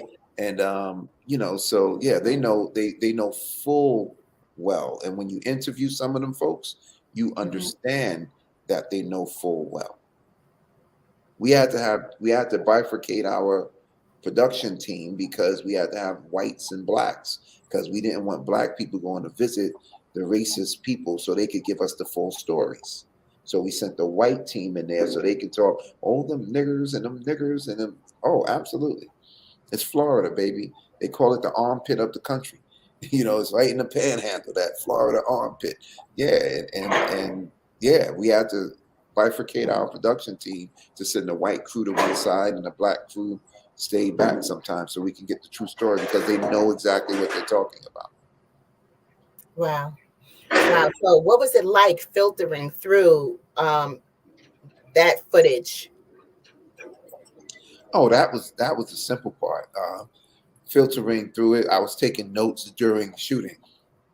I took a lot of notes during shooting and stamped them, and stamping meaning with time code, and so when we got back to the edit suites, they requested my notes and someone else's notes, and then the editors have a great sensibility of storytelling, and the directors are editors as well. So the directors was really good with pulling that together. But sifting through the footage was fine. Listening to it over again was fine. But being in the moment and listening to it was challenging, because we had people retelling the story. One of the stories, here's a story that someone can do a multi-level documentary on.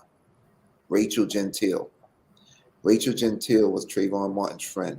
She was the one that was on the phone with him.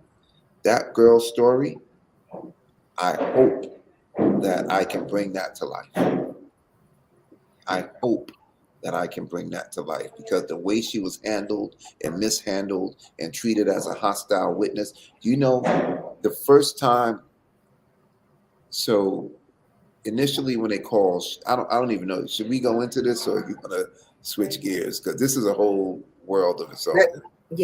Let's switch gears. Yeah, because this is getting into deep spaces, deep water.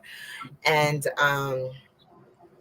all right, so let's circle back to your independent publishing journey. That like for you, with all of your experience in filmmaking, which is totally familiar, entering into the new space of books and publishing and design, and having a vision for your work and making sure your work as an independent publisher meets your vision. Yeah, well, so it's an interesting story, because again, Spike Lee, Sylvester Stallone, people who bet on themselves, Tyler Perry, those are the people who I admire as filmmakers, right? So it's the same in the book journey. So when I was writing the book, when I was getting to a place when the manuscript was done, and I was doing all the stuff to get it wrapped in a nice little bow,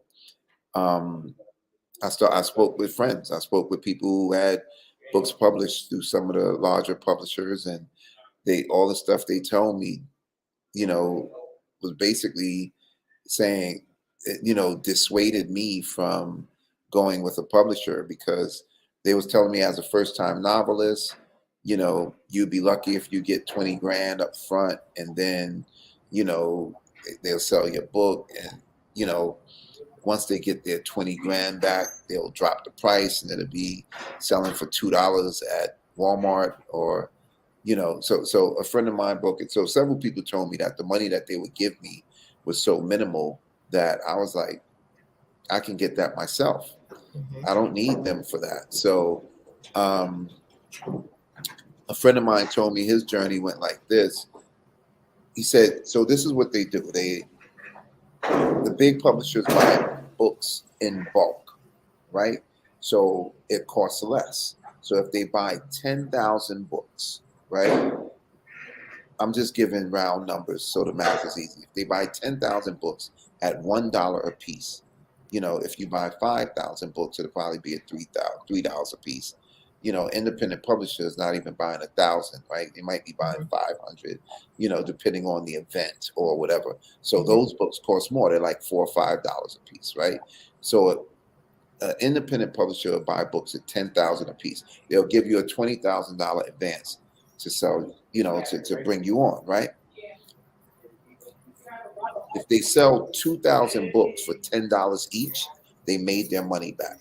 Now they're looking for they made the money that they gave you. Now they're looking for the money that it cost them to print it and edit it and all that stuff, right? So they may sell 2,000 more, and now they got an extra 20 grand. So now they're in the black. They're good, right? They made their money, right? Now they got 6,000 books left. Well, if Ta-Nehisi Coates drops his book and Michelle Obama drops her book, and you're selling to black people, they may just say, you know what, you have no wins there. So what they do now is they drop the price of your book for $1.99 or $2.99, and then everything else that they get now is gravy because they already made their money back. And then they got to get rid of the storage space because your book is also taking up space wherever they're storing your book. So they get it out of their rooms and into the shelves. This was told to me. So even if they sell those next 6,000 books for $3 a piece, that's an additional $18,000. So if they believe in you, then they won't do that. But if they don't know you and they don't believe in you, so they'll do that. And what happens is when you're on these panels and things of that nature, you're dragging your books around. Can you say that part again? If Michelle Obama, like if because she dropped her book around the same time that I released mine, you know what I'm saying? But I wasn't tracking who was dropping. But if Ta-Nehisi Coates and Michelle Obama or whoever, if Jay-Z drops his book, then they consider yours a loss, right? Because the money, the $20 that people are going to spend on a book, is not coming to you. It's going to Jay-Z or Michelle Obama or Ta-Nehisi Coates, right? So what happens is now you're touring, traveling with your books in tow, and as your books are in tow, you're selling your book for $20, but people have got these things in their hands now, right? So they go on Amazon and they realize they can get your book for $2.99. They're not even buying them from you anymore. So what I did was I created my book. I created a special limited edition. I decided to sell them for $100 each. I sold 500 copies of them, made $50,000. So I paid myself to write the book more than any other publisher would have paid me, right? One of the people who read my book, bought the special limited edition copy, is the Deputy Commissioner of Education for New York State. He read the book and said, this needs to be in our program. He asked me if I had the paperback. I created the paperback version, and I was selling those by the hundreds to the New York City and New York State Board of Ed, my brother's keeper program. And that's how I did. That's how I did my self-publishing journey. That was it. Yeah. Right. And that was smart. That was really smart. Really, really smart. Because I know when it comes to books in like mainstream bookstores, right? Not only is that one independent author, or that let's not even say independent, that one debut author, debut novelist, not only are they competing against everyone else in the genre, everyone else in African American books. So they're competing, like me, novelist, women's fiction. I'm competing against women's fiction. I'm competing against African American books. But in a mainstream publishing house, like not mainstream bookstore like Barnes and Nobles, what's visible is the spine of the book. There's no prominent placing. So they're not placed on the tabletops with the easel and the giant poster with the cork backing, and there's no banners around the store or merch to kind of give life to what you're doing with the book. Meanwhile, there are posters and signage for Ta-Nehisi Coates and Michelle Obama and everything else. And they don't even pull your book out for Black History Month. No, I learned that remember, I came from film. My first films, I go back to the Blockbuster days. We would walk in a Blockbuster and you would see shelf space matters. Shelf space matters. Like, I don't care if you walk in the mall and you're looking at watches. Placement of watches matter. How many watches they have there matters. If they have 6 watches in a row, that's more than, let's just say Rolex has 6 watches here in the center. They want you to look at that. If they have 2 Guess watches over here and 1 Michael Kors over here, it's not that Michael Kors don't have 6 watches, that he's not getting the shelf space placement that Rolex is getting. It's the same with movies. When we were at Blockbuster, it was the same, you know, and it's the same with books. You know, your placement goes to where they believe they can make the most money. And if they don't believe in you, or if you're not selling the way the others are selling, then you're just not gonna get the visibility. So what I did, the only place you can buy my book other than with me is in the places that I placed them. I placed them in stores. And then I have the ebook on Amazon for those who are interested in the ebook rather than a hard copy. But I placed them in some of my friends' stores and they sell from there, you know, and then I sell them myself through my website. And right now, everything I get now is just extra because when I first sold the first round, the first 100, the first 500 for $100 each, I was good. Everything else is gravy, you know. And now I'm going into schools and speaking to. I've been doing speaking engagements with schools and speaking about the book because apparently it was good.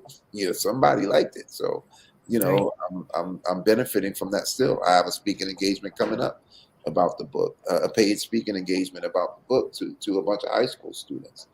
And so I just wanted to bet on me. And the unfortunate thing is I dropped a special limited edition book during COVID in 2020. I didn't expect COVID to happen, but the books were on the way. They were, you know, and I sold them then. It took me a little longer because of COVID. Some people were getting laid off and money was funny.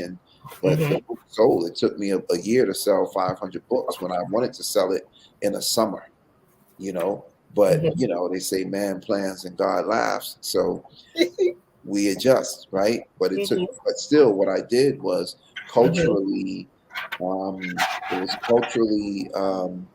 it was a cultural phenomenon, especially in Brooklyn. Like people was like, yo, I need that book. I need that book. And it became a social media thing, you know, and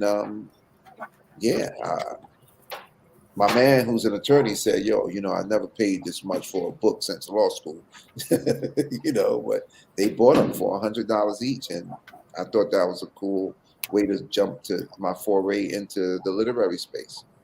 Right. And it gave you a chance to be in control of the whole process for the whole sales cycle. So that's inspiring. And it also shows how we can empower ourselves in these situations. We don't necessarily have to stick to that same blueprint.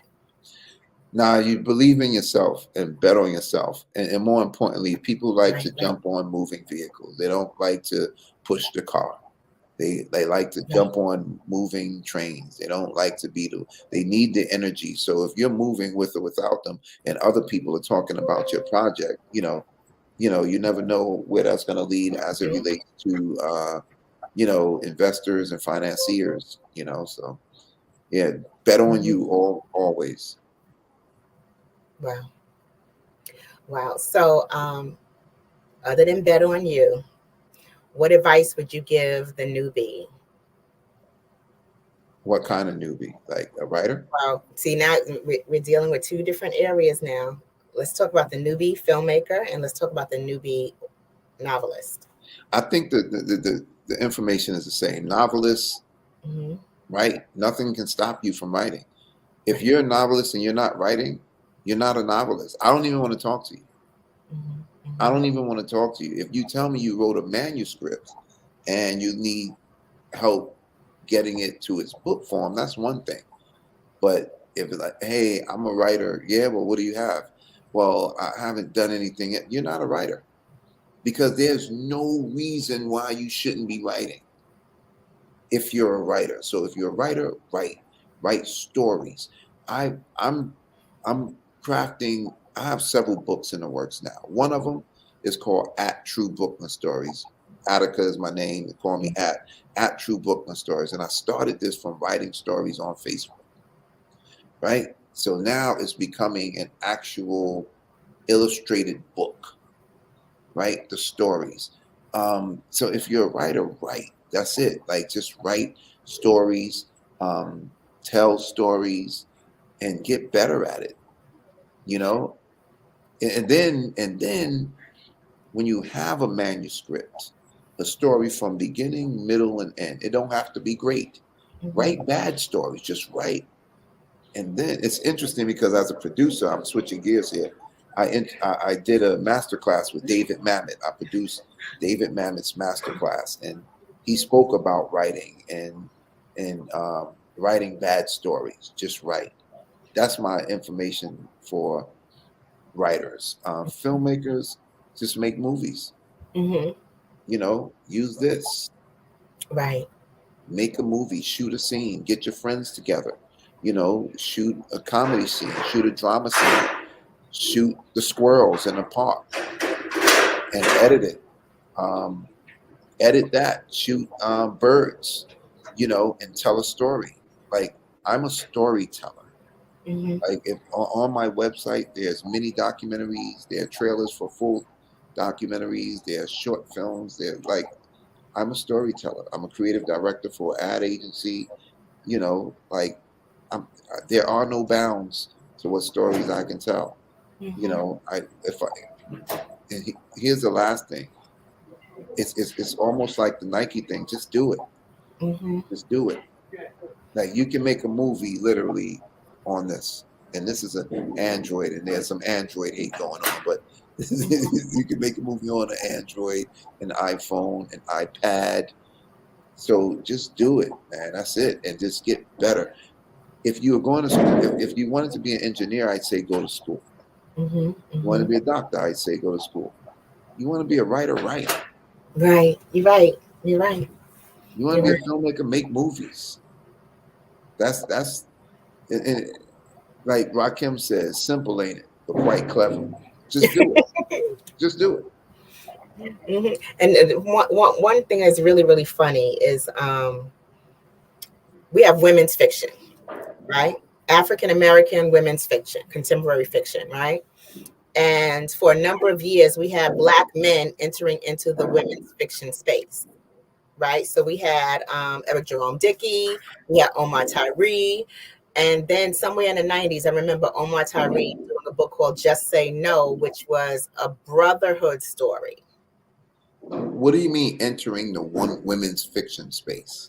Meaning that most of the books that were popular for African American audiences were women's fiction if they were not nonfiction. So there was nonfiction and there was women's fiction. There was the Terry McMillans, the Connie Briscoe, the Tina McElroy Ansa. There was Alice Walker. Those were all women's, predominantly protagonists were women fiction stories.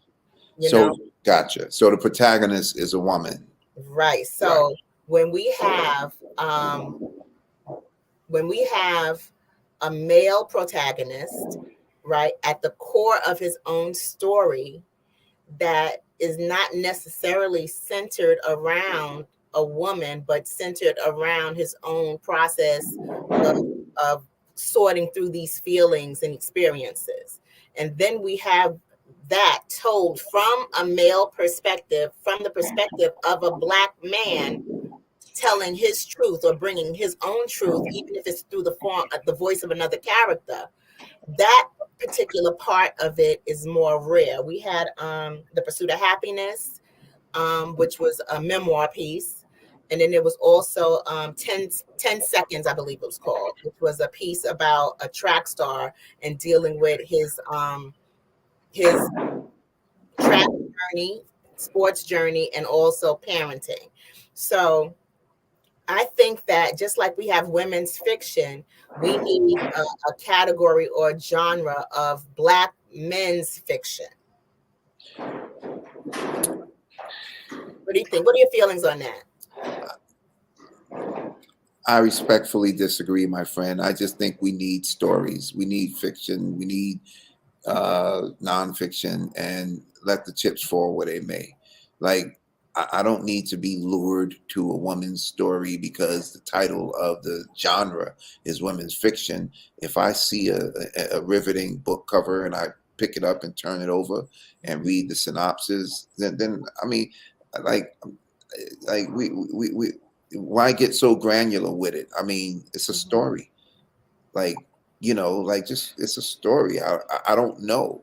Maybe I'm looking at it from a myopic perspective, but I believe women are great writers, men are great writers, women have great stories, men have great stories, where men are the protagonists and the antagonists, and women are protagonists. And I just made a movie about a woman and a man. It's called Sins of the Father, and it's gonna come out in 2024 for its festival run. The lead character was a woman. It was about her relationship to a man, her father, but it was about a woman. And like, I don't know. I know in some cases the sensibilities of women are more appropriate than men, and in some cases the sensibilities of men in certain stories are more appropriate than women. Like, there was a time when I could tell whether a woman directed a sex scene or a man in a movie. There was a time I could tell. Men were more like abrupt and like wild out. Women's were more soft and intimate. And I guess men caught on to that, and so did women, and they started adjusting. Men started being a little more soft, and it's like you can always tell when a man directed a sex scene at one point. So I think we all grow. I think I don't think splitting hairs between women's fiction and men's fiction is necessary. I think dope is dope. You know what I'm saying? I think clearly we have some amazing women literary giants, and like, why? I don't know the benefit to the separation. I don't know. I just think it's all like, this is a dope book. Right. I mean, and the only reason why I made or I noticed is because there are very, very few bookstores that are dedicated to, or there are very, very few bookstores that have a dedicated African American book section, unless you're going to an independent bookstore. Yeah, well, I mean, that's just business, right? There are very few Black Fortune 500 companies, right? That's just business. That's just what it is. There are very few Black luxury car dealerships in the, there's a lot of used Black car dealerships, but that's just business. But how do we change that is, with the Black Business Network and figuring out the void and filling it, and seeing if there's an actual opportunity there, or is the bookstore a dinosaur at this point? Like, I don't know. Like, I hope not, but it's just really realizing that that's just the way of the world. Like, how many Black television networks can you name? Like, there's BET, which is relatively not Black. There's Rio, and there's Urban One, TV One, and so there are very few Black television networks. When you turn your TV on, you got 9,000 cable channels. How many of them are Black owned? It's the same. It's the same. It's in every single genre, because the reality is there's very few Black people in the world. In the United States, it's 13% from what I last heard, right? So from that perspective alone, it's going to be few, because even if it matched, which it never does, but even if it matched the 13%, you know, there are very few Black-owned bookstores that are mainstream. I don't know any mainstream Black-owned bookstores. No, I only know of independent Black-owned bookstores. Right. Yeah. So I think that's just the world we live in, where we are really just 13% of the population. Yeah. You know, Last I checked.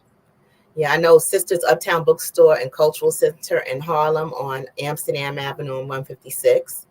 Yeah. There's the Schomburg Bookshop, which is in Harlem on 135th Street in the corner. There is the Source of Knowledge Bookstore, which is, I think that's in Newark, New Jersey. Then there is Uncle Bobby's Bookstore, which is owned by Lamont Hill, and that's in Philadelphia. That's in Philly. Yeah, and then, you know, Talib owns a bookstore. He owns Nkiru Books online. Yeah, online. It's an online bookstore called Nkiru Books. Nkiru. You know, like there's several. Like, we're gonna get our stories out. Mainstream ain't always the end goal. You know what I'm saying? We're gonna get our goal is to get the stories to the people. You know what I'm saying? Our goal is to get the stories to the audience. And, you know, who knows? Mainstream may not even be certain audiences. Maybe you good with that 100,000 or 200,000 book sales right there, as opposed to getting the millions. You know what I'm saying? I'll tell you what, though, if you own your own distribution and you sell 10 books, you sell books for $10 and you sell 100,000 of them, you all right. Right. You're right about that. You all right. You know what I'm saying? You don't need to be a New York Times bestseller, because guess what? Just recently, Tyler Perry won an honorary Academy Award. Honorary. He's never won an Oscar or, you know, Tony for any of his plays. This dude is a billionaire. He don't care. He just built the biggest soundstage in the country. You know what I'm saying? He don't care that y'all not giving him. You just do the work. Right. Because everything else is a byproduct of the work. The work is not a byproduct of the other stuff. I don't care if it's the red carpets, the fact that I'm sitting here right now. I don't sit here and then go write my first book. No, I write my book and then I sit here, right? So everything is a byproduct of the work. Control what you can control and let the rest go. And what you can control is you can write, you can create. And you know, it's so funny because you said control what you can control and let the rest go. When you speak of Tyler Perry, the funny thing about it is, and I say this as a creative, right? He hung in there when more people have bootleg copies of his movies than actual copies. And he hung in there. But see, the people who like bootleg movies don't go to the movies. Right? That ain't for them. But they talking about it, and they talking to the people who go to the movies. Right. It's not a negative. It's not a negative. You know what I mean? Like, people that paid $2 for a DVD ain't paying $18 for a movie ticket. That's not the audience. Right. And then they were the people that were bootlegging his movies were sneaking into his plays and filming them and selling them on the street. Good. So that you know why? Because you pay people to do that. It's called advertising. You pay people to come in and shoot your film and advertise it. You ain't have to pay them. That's good. You know the most successful commercial in this year's Super Bowl? Did you watch the Super Bowl? No, I did not watch the Super Bowl. I'll send you a link. Kanye did a Super Bowl commercial from his phone.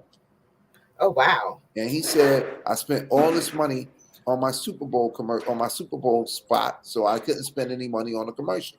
They said he spent $7 million on a time slot and shot the commercial on his phone. From a metrics perspective, he's earned tens of millions of dollars already because of that commercial. Wow. Look, we have a lot of us have been tricked into proximity, right? We want to be the one next to the shit that's popping, right? Just do the work. Just do the work and find your audience. There's 1 million people in this world that like what you do. Right. Guaranteed. Guaranteed. There's 1 million people in this world that like what you do. Do what you do and find your tribe. And you don't got to care about the close to 8 billion plus people. You need the 1 million that like what you do. Right. That's all you need. And trust me, I don't care what it is. I don't care what it is you do. There's 1 million people on this earth that like it. Right. Right. People be like, why is she wearing that? That's ugly. Mm-hmm. There's 1 million people that got that. There's 1 million people that like that. Why is she with him? He ugly. Well, he got a wife. Somebody else like him. Don't worry about what you can't control. The serenity prayer is your friend. The serenity prayer is your friend. Do what you can, accept what you can't, and know the difference. Right. The wisdom to know the difference. Because you don't want to be banging your head against the wall. That ain't for you. Right. Can't nobody stop me from writing, Eartha. Nobody. Can't nobody stop me from putting books out. I got another book right now. My second novel is going through its review stage. And once it's reviewed, I'll get notes and I'll figure out what to do next. But it will be dropping this year. Wow. And my children's book series is dropping, and that's being illustrated right now too. You know, and not only that, I'm doing something very different. I should probably keep that under the lid.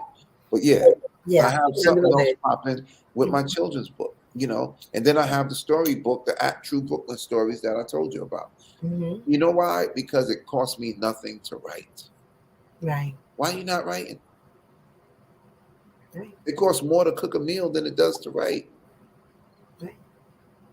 It's more inconvenient to go to the supermarket than it is to sit down in your room and write. And you don't need an iPad, an iMac, or anything to write. Just write. Mm-hmm. You got a good point there, Attica. Now, please let our listeners know, our audience know, where we can connect with you, where we can purchase your books, and how we can follow you on social media. Cool. So, first and foremost, it's like I am like just. This is called controlled blushing because I'm just happy to be here with you. It just like it means a great deal. Like, and I'm not just saying that because we're here. I'm sitting here, and it just come over me to say that. Like, it's great to see you. It's great to see you doing what you're doing, you and Maroc, and it's great that Dr. Kelly created this platform. But on a purely, you know, like solipsistic note, like a selfish note, I'm just honored that you're the one that's here with me. So we've known each other for a long time. So yeah, that's a personal thing. My name, as it's here, is Attica J. Torrance. That's as it is everywhere. That's Attica J. Torrance on Facebook, at Attica J. Torrance on Instagram. My website is atticajtorrance.com. I'm Attica J. Torrance everywhere. On my website, there's a tab called At the Top Publishing, which is my publishing company. And that's my nickname turned into an acronym, ATT, At the Top Publishing. And at the topppublishing.com is where you can buy my book, Brooklyn Bred, a 90s Brooklyn story, which I wrote that one and to turn into a television show. So my goal is to, once the second one is done, to package the two of them and pitch for a television show. So stay tuned. All of my projects that I create have legs beyond that one. And as I spoke to you before about, one is being illustrated. The goal is to turn that into an animated project. And, you know, this one, the goal is to turn into a television series. And it's going to happen. Now, I got to ask you this before you go. Please tell me about the 2 Emmy nominations. Well, I didn't even think that was a big deal because they're nominations and that means you didn't win. But apparently, you know, the mainstream world speaks about it. So I added it to my bio, which the sister did a great job reading my bio. I forgot about all that stuff because that's bio is kind of dated, but I appreciate her as well.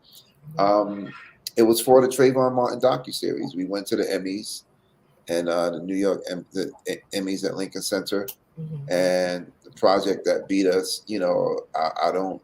The project that won the Emmy, I'm not. It was a good project, but it wasn't better than ours. I'd rather say it was better than ours. But what I've also learned about award shows is it's the flavor of the month, right? So if you make the best documentary, let's just say you make the best documentary about, you know, a man overcoming odds, right? If the flavor of the month in that particular moment is Black Girls Rock and Women's Power, that women's doc is going to beat yours. If the flavor of the month is global warming, then that global warming doc is going to beat yours. You know, like if the flavor of the month is homosexuality, right? We want to put a beautiful light on homosexuality. Then that documentary about that gay couple navigating this world, they're going to win because that's just the flavor of the month. That's what I've learned about these award shows. Like whatever the flavor of the month is, typically wins, unless of course there's some quid pro quo involved. Unless like somebody is paying for, you know, like, and you know, and they pay in different ways. Like for instance, this is totally hypothetical. I didn't hear this, but if they want Jay and Beyonce to come to the award show because that boosts the level of the awards, then Jay may say, I ain't coming because I ain't winning nothing. And then all of a sudden, Jay and Beyonce will win an award. I'm not saying they did that. I'm just saying, but that's how the game is played. So when I looked at it and I was like, you wanna, if you don't win it, you wanna say, yeah, I can see that one winning. But when you win it to something that you're like, that was just a different story, as opposed to speaking about a white man killing a Black child, you know, you're just like, eh. So we was nominated, I believe, for best documentary, and we was nominated for best editing or storytelling, something like that. 2 nominations in the same exact Emmy. I don't remember which number it was, but we won a Television Academy Honors Award for that. I've also won Telly Awards. I've won BET Lens on Talent when the BET was doing their Lens on Talent thing. I won a award for a film that I made in 48 hours, and I won several film festival awards over the years. So, but that was from an accolades perspective, the Television Academy Award and the Emmy nominations tend to ring bells in some rooms. Now, there are the accolades, there are the awards. What resonates most with you of your creative art, your vision, your work, and your process? The fact that I've locked into who I am and what drives me, and I'm not chasing what drives others. There's a word called hackseity. It's HAECCEITY, and it basically means that thing that makes you you, right? That unique thing that makes you you, that snowflake thing that there's no other, that fingerprint thing, right? So once you tap into that, for me, when I was able to tap into that and just create and tell myself yes, when I think something, I do it. Just that simple. I wasn't an author in 2018. I wasn't an author in 2019, but I was a writer. I became an author in 2020 because I said I wanted to. I started a clothing line in 2020 because I said I wanted to. You know, I made another movie in 2020 because I said I wanted to. I produced and was a voice for a documentary, Vacant Not Vanquished, because I wanted to. Like I'm not I tap into that thing that makes me me, and that thing that makes me me keeps me going. And that's when I was able to really, silence the noise and put the blinders on, and just move forward. I'm always writing. I'm always writing. So, something is afoot at the moment, like I'm always writing. And as soon as I'm done with one project, I'm on to the next because, these ideas don't stop. So I forgot the question, but I was on to something, but tapping into that thing that makes me me. I wish everybody could do that sooner. Right. Right. Sooner. Right. Like it took me quite some time to do that. And even though I knew it, I heard it again, I was overriding my instincts because what I felt, who I wasn't cool, or who I was different often. And I hid behind popularity, and I hid behind, what other people wanted me to do. But, as you know, from very recent activities, I'm at the point where, hey, maybe this ain't the one for me. There are times when you sit there, and I'm definitely okay with that. Wow. Well, thank you, Attica, for spending time with us and sharing your story and your inspirations and your creativity, your art, and just the magnificence with what you do and how you do it. Thank you, Attica. And thank you. Yeah. Well, special thanks to you too, Arthur Watts Hicks, for doing this great fireside chat. Attica, I just have a few more questions for you, if you don't mind. I don't. Okay. All right. So the first question is, do you produce autobiographies by any chance? I haven't, but that doesn't mean I won't. It has to be right. Okay. But, autobiography, meaning there's a book written and produce it into a visual medium, television or film? Yes, that would be correct. I totally can. I just haven't. You just haven't done it. Okay. I haven't because it hasn't come my way. All right. And if there was anyone out there that had any movie ideas or that was trying to work on their filming, as you said, they recorded some things and they wanted to get something to you to help produce, how would they do that? Or is that something that they can do? They can if they have a budget attached. Okay. Yeah, there's absolutely no reason to get it to me if you don't have a budget attached, because I'm a writer as well, and all of my resources are going to make my movies. But if you have a budget attached and you want it produced, then we can do that. Okay. All right. And then my last question, because you were talking about the hexicity. Is that what you had said? It's called Haxeity. It's HAECCEITY. HAECCATY? EITY. EITY. All right. Yes. So what would be, I guess, your advice or like a tip that you may have for someone that is trying to find or hone their Haxeity? Sit in your discomfort and become comfortable with it. Sit in your discomfort and become comfortable with it. Yeah. All right. Well, you have put out. There's some moments that you want to move because you're uncomfortable, but sit in it and then be real with you. Because when you sit in it, then you can assess it and you can say, why am I uncomfortable? Mm-hmm. And you got to be real with yourself, because that's how you learn what works for you. You may have fear of missing out. Why?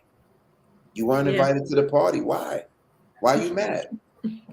Why does it bother you? Right. Sometimes you sit in that space, sit in your discomfort and be real with yourself and have a clique around you, whether it's your relatives. It don't have to be a big one. that you will tell you the real. Sometimes it's you, but sit in that space, and when you become comfortable in that space, become comfortable in uncomfortable situations as well, because life is not always, you're the most important person in the world to you. There you go. You ain't the most important person in the world to me. Like you're the most important person in the world to you. So you got to come to grips with how you can be, how what you need is on the forefront and primary in how you get that, right? Because I'm not thinking about what you need and how to make you happy always. If your happiness doesn't coincide with my comfort. That's true. Right? So you need to figure that out. And I figured it out for me. I learned years ago that there are only 2 rules in life.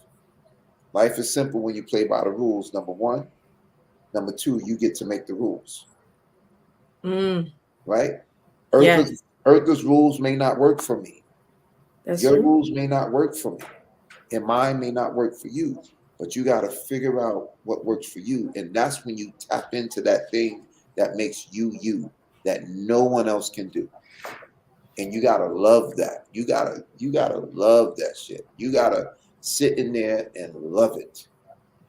Now, I have one question, just piggybacking off of that, because now the books that have made our lives rich, like enriched our lives, like Invisible Man, books by Toni Morrison, by Walter Dean Myers, these are the books that are being banned. Alice Walker, these books are being banned. How do you feel, number one, having experienced the value of storytelling growing up, how do you feel about books now being banned that influence our culture and who we are?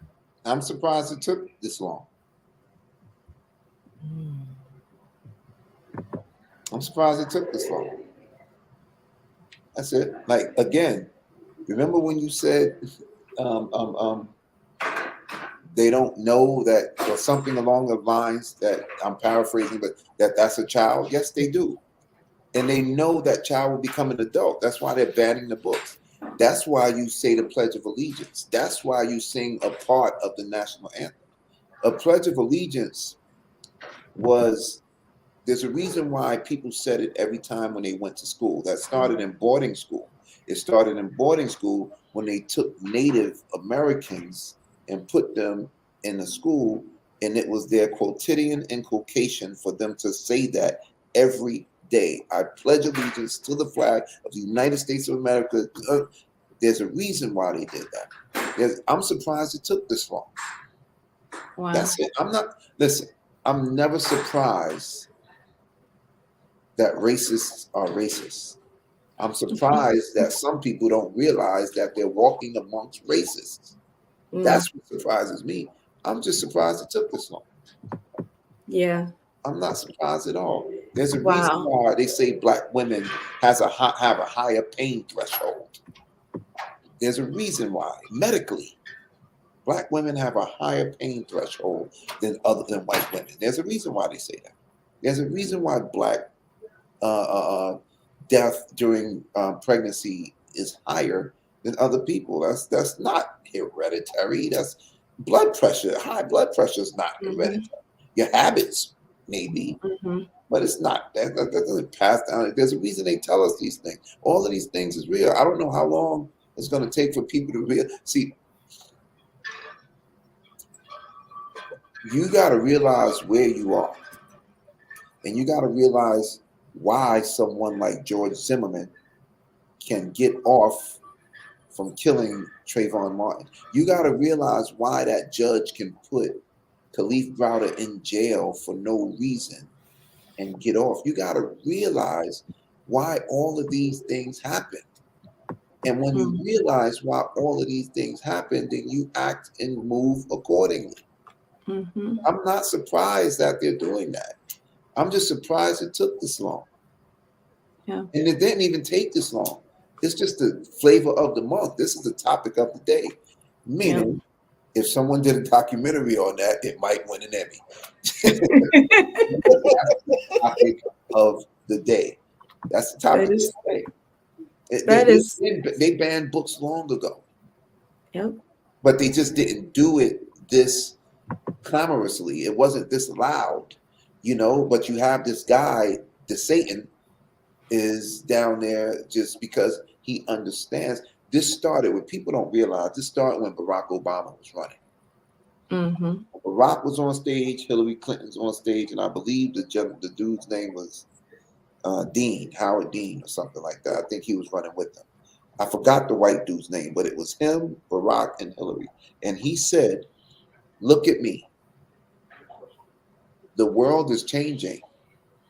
I am no longer the majority." He's talking about him, the white man, sitting next to a white woman and a black man. All this stuff has been brewing. I'm never surprised that, racist people do what they do. I'm always surprised that other people are surprised that these people are racist. You're always surprised at the other reaction to what is known to be standard. What are you talking about? Yes. Yes. Not surprised at all. Well, I just want to say a special thanks again to Ms. Eartha Watts Hicks for hosting the fireside chat with Mr. Torrance. And thank you, Mr. Attica J. Torrance, for coming on the show. Dr. Kelly, really appreciate you spending the time. And he would like to say thank you, expresses his appreciation and his thanks to you as well. And thank you for sharing your expertise. Again, this has been Attica J. Torrance and Miss Eartha Watts Hicks. It's been my absolute pleasure, and I love what y'all are doing. I'm glad Dr. Kelly is doing this. I'm glad you're doing it. It's a beautiful thing. So I'm looking forward to see what you have, what comes from this and all the other things you have going on. So, and I thank Mirak for having me as well. Yes, I let her know. Yes. Oh, well, thank you. Well, genius is coming, and I'll see you on the other side. Thank you, guys. It's been awesome, Jules. All right. Well, thank you for joining us on a literary edition of the Black Business Olympics. The Black Business Expo's mission is to raise funds for high school seniors going to college or K-12 entrepreneurs. This expo is a fundraiser for students. You may go to www.blackbusinessexpousa.com to donate to the scholarship fund, or you can use your Cash App, as it says on the screen below, $BBXUSA. Our goal is to give laptops and up to $5,000 to 10 students. Students can register online at www.blackbusinessexpousa.com. Every dollar counts, so we want to remind you to donate to the scholarship fund. We want to thank our Black Business Expo USA sponsors for February 2024, NC-100, Moody Capital Partners, Suede Soul, The Hello LLC, Lotus Rich Coaching and Training, Carolina, Virginia Minority Supplier Development Council, Step Management, Barbara H. LLC, 5-Star BDM Media, Margie McLean Foundation Incorporated, Genius is Common, Earth Essentials, Malaine Shanai Global, Executive Women's Success Institute, The Quality Coaching Company, Superwoman Business Services, Creative Force Studios, Lee Entertainment, Artistic App Design, Black Business Expo USA. Genius is Common, and I'll see you on the other side.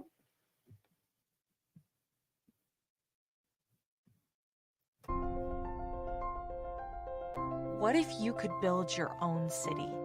A place where every child can find nurturing people to help them achieve their full potential. A place where every adult can access job training support. Where health education is abundant. Where social justice ruled the land. A place without limitations. Welcome. You have arrived at STEM City USA. It is what every city should be. A safe and trusted community where you find people and resources to help you become everything you are and beyond. STEM City is unlike anything you have ever experienced. It is a digital twin of the world around you, only better. STEM City is about energy and soul renewal. It is more than a digital world. You can almost feel the power of live cultural events, music, and theater. STEM City promises a better future for children with caring mentors and hands-on activities with dedicated tutors to support our youth. STEM City is your passport to a healthy lifestyle with weekly events addressing our community's many issues. STEM City is your financial well-being with helpful information on wealth management, career advancement, job training, and so much more. STEM City is the community you deserve. It is the city where your dreams can come true. STEM City USA, a place in the sky that is accessible to all who reach for the stars.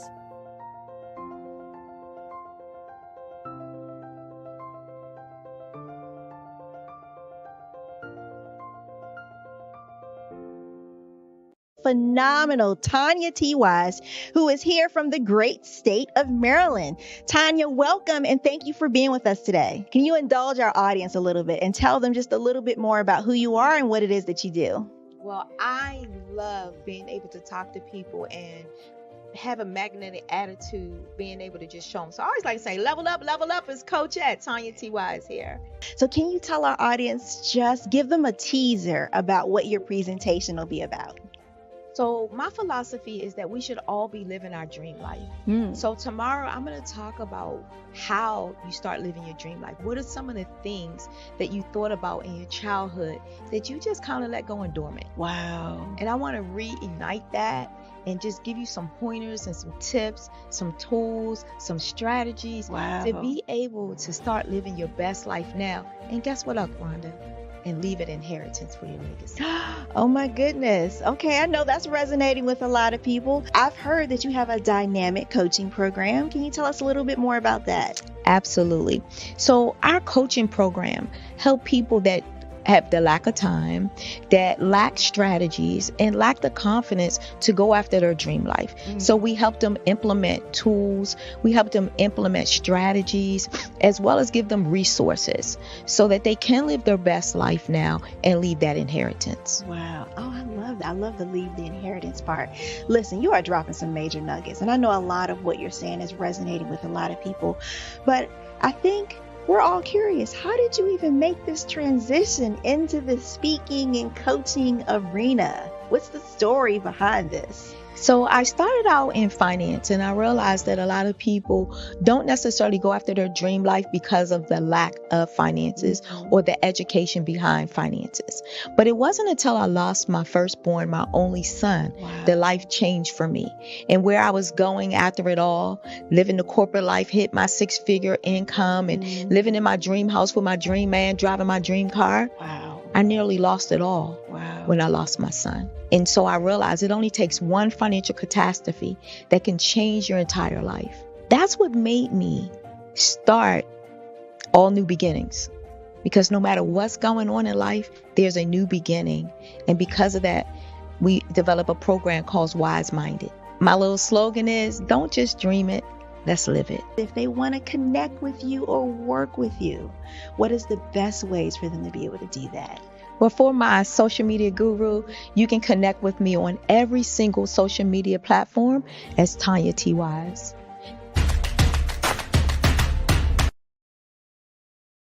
I was born in a little village on the island of Haiti. Many deadly diseases pounded me. It is as if they were on a mission to end my existence on this earth. I refused to give up. In 1983, I left Haiti and came to the United States of America.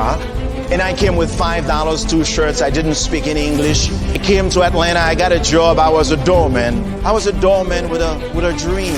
What I used to do, I used to come on stage.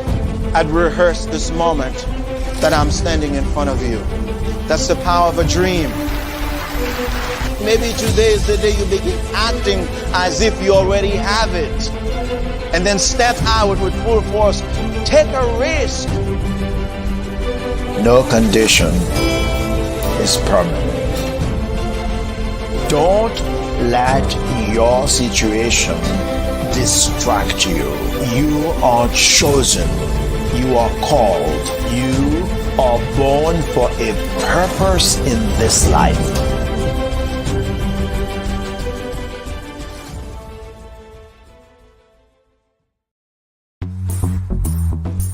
Attention all entrepreneurs and companies. Are you looking for reliable and efficient virtual assistants and back office support to help you manage your business tasks? Look no further than Superwoman Business Services. Our team of virtual assistants provides a full range of administrative support services, including operations management, social media marketing, and much more. We also offer website design services to help you create a professional online presence that reflects your unique brand. In addition to administrative support and website design, we offer business development and structuring services to help you grow your business and achieve your goals. We'll work closely with you to identify areas of improvement and develop a customized plan to help you reach your full potential. At Superwoman Business Services, we understand that running a business can be overwhelming and time-consuming. That's why we're here to help you fly high and achieve success.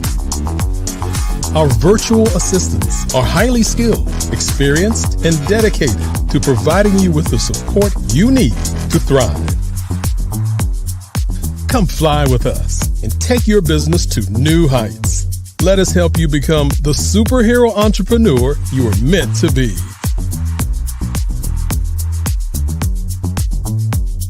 Contact Superwoman Business Services today to learn more about our back office support services.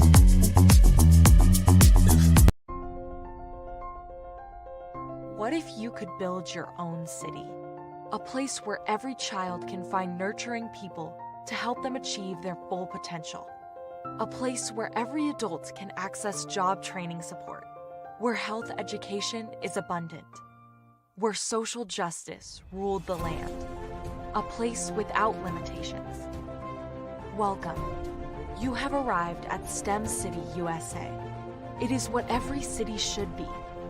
A safe and trusted community where you find people and resources to help you become everything you are and beyond. STEM City is unlike anything you have ever experienced. It is a digital twin of the world around you, only better. STEM City is about energy and soul renewal. It is more than a digital world. You can almost feel the power of live cultural events, music, and theater. STEM City promises a better future for children with caring mentors and hands-on activities with dedicated tutors to support our youth.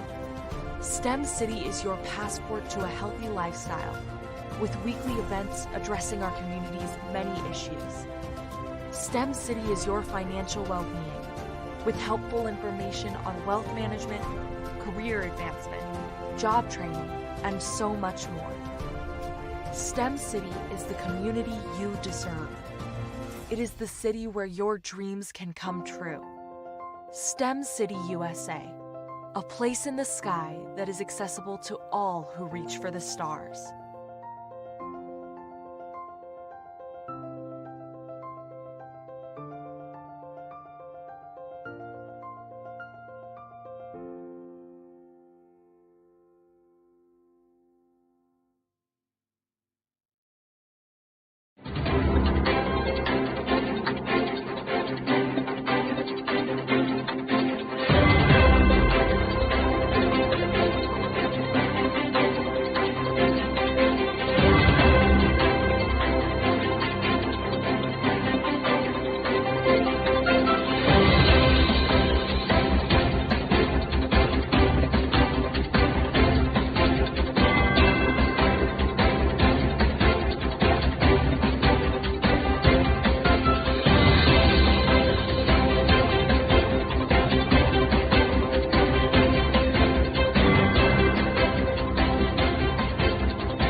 Dr. Eric Kelly III and a host of phenomenal speakers from all around the globe for this 7-day virtual event that you don't want to miss. The mission of the Black Business Expo is to raise scholarship money from kids all the way from high school, all the way from college. The Black Business Olympics is one of the largest Black business showcases in the world. It is an opportunity for businesses and companies to showcase their businesses globally. We are going to be giving away laptops up to $5,000 away to students. Again, I'm Olivia Appleberry, the founder of 2 Cents Finance and one of the speakers for the expo. I am so excited to see you there. For more info, go to www.blackbusinessexpousa.com or call 919-308-9090 and hope to see you there. I am Black business. From the moment I wake until the time I sleep. Yes, I am Black business. I am Black business. Tell me, are you Black business? I am Black business. Do you support Black businesses? Listen, I support Black business because I am Black business. Black Business Expo, one of the largest business showcases in the history of Black business in the world. The world! Sign up today at www.blackbusinessexpousa.com or call 919-308-9090. I am Black business. I am Black business. From the moment I wake until the time I sleep, I am Black business. I am Black business. Are you Black business? I am Black business. Do you support Black businesses? I support Black business because I am Black business. Black Business Expo, one of the largest business showcases in the history of Black America in North Carolina. Sign up today at www.blackbusinessexpousa.com or call 919-380-9090. I am Black business. I am Black business. From the moment I wake until the time I sleep, I am Black business. I am Black business. Are you Black business? I am Black business. Do you support Black businesses? I support Black business because I am Black business. Black Business Expo, one of the largest business showcases in the history of Black America in North Carolina. Sign up today at www.blackbusinessexpousa.com or call 919-380-9090. I am Black business.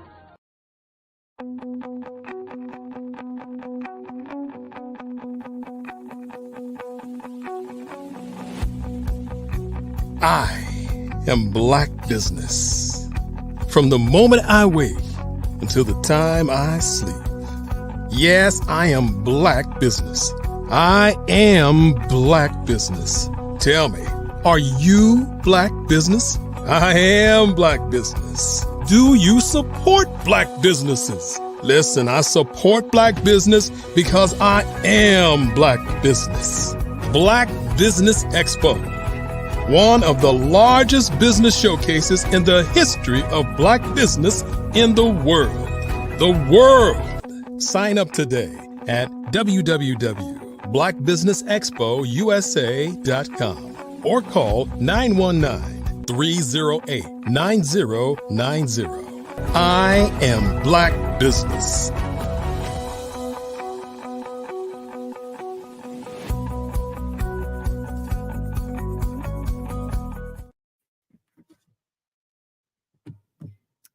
Hello, hello, hello. Good afternoon, business owners, entrepreneurs, thought leaders, and corporations. Welcome to the Black Business Network. My name is Carrie Jackson, and I am your business moderator for this afternoon on the Black Business Network. The Black Business Network is a 24-hour business network showcasing Black businesses, business owners, entrepreneurs, and thought leaders worldwide. We have speakers from North Carolina, California, New York, London, Singapore, Africa, Japan, and cities all over the United States. The Black Business Network is a global community sharing its business knowledge to empower, inspire, and educate businesses about business. This week, we are hosting a literary edition of the Black Business Olympics, showcasing writers, authors, speakers, publishers, agents, and literary enthusiasts. Our next big speaker is Dr. Barbara Wright, the architect of dreams and funding maestro. Dr. Barbara Wright is the visionary founder of Certified Dream Builder Incorporated. It's a distinguished figure in grant writing, fund development, and educational training. With over 20 years of expertise, she has become an instrumental force in securing substantial funding for a variety of entities, amassing over $150 million in grants.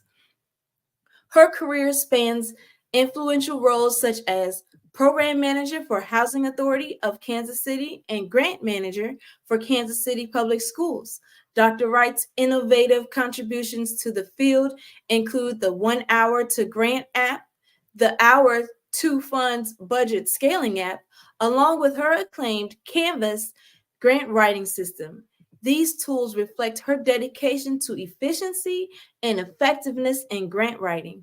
Her educational prowess is showcased in over 30 developed courses and their accompanying curriculums and workbooks covering essential grant-related topics.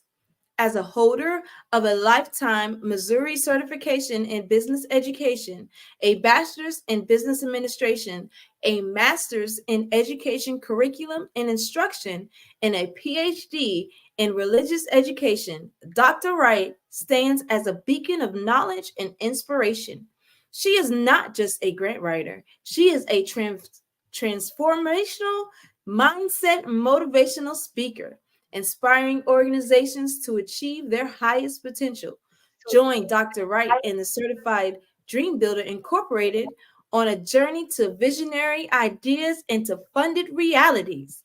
I present to you Dr. Barbara Wright.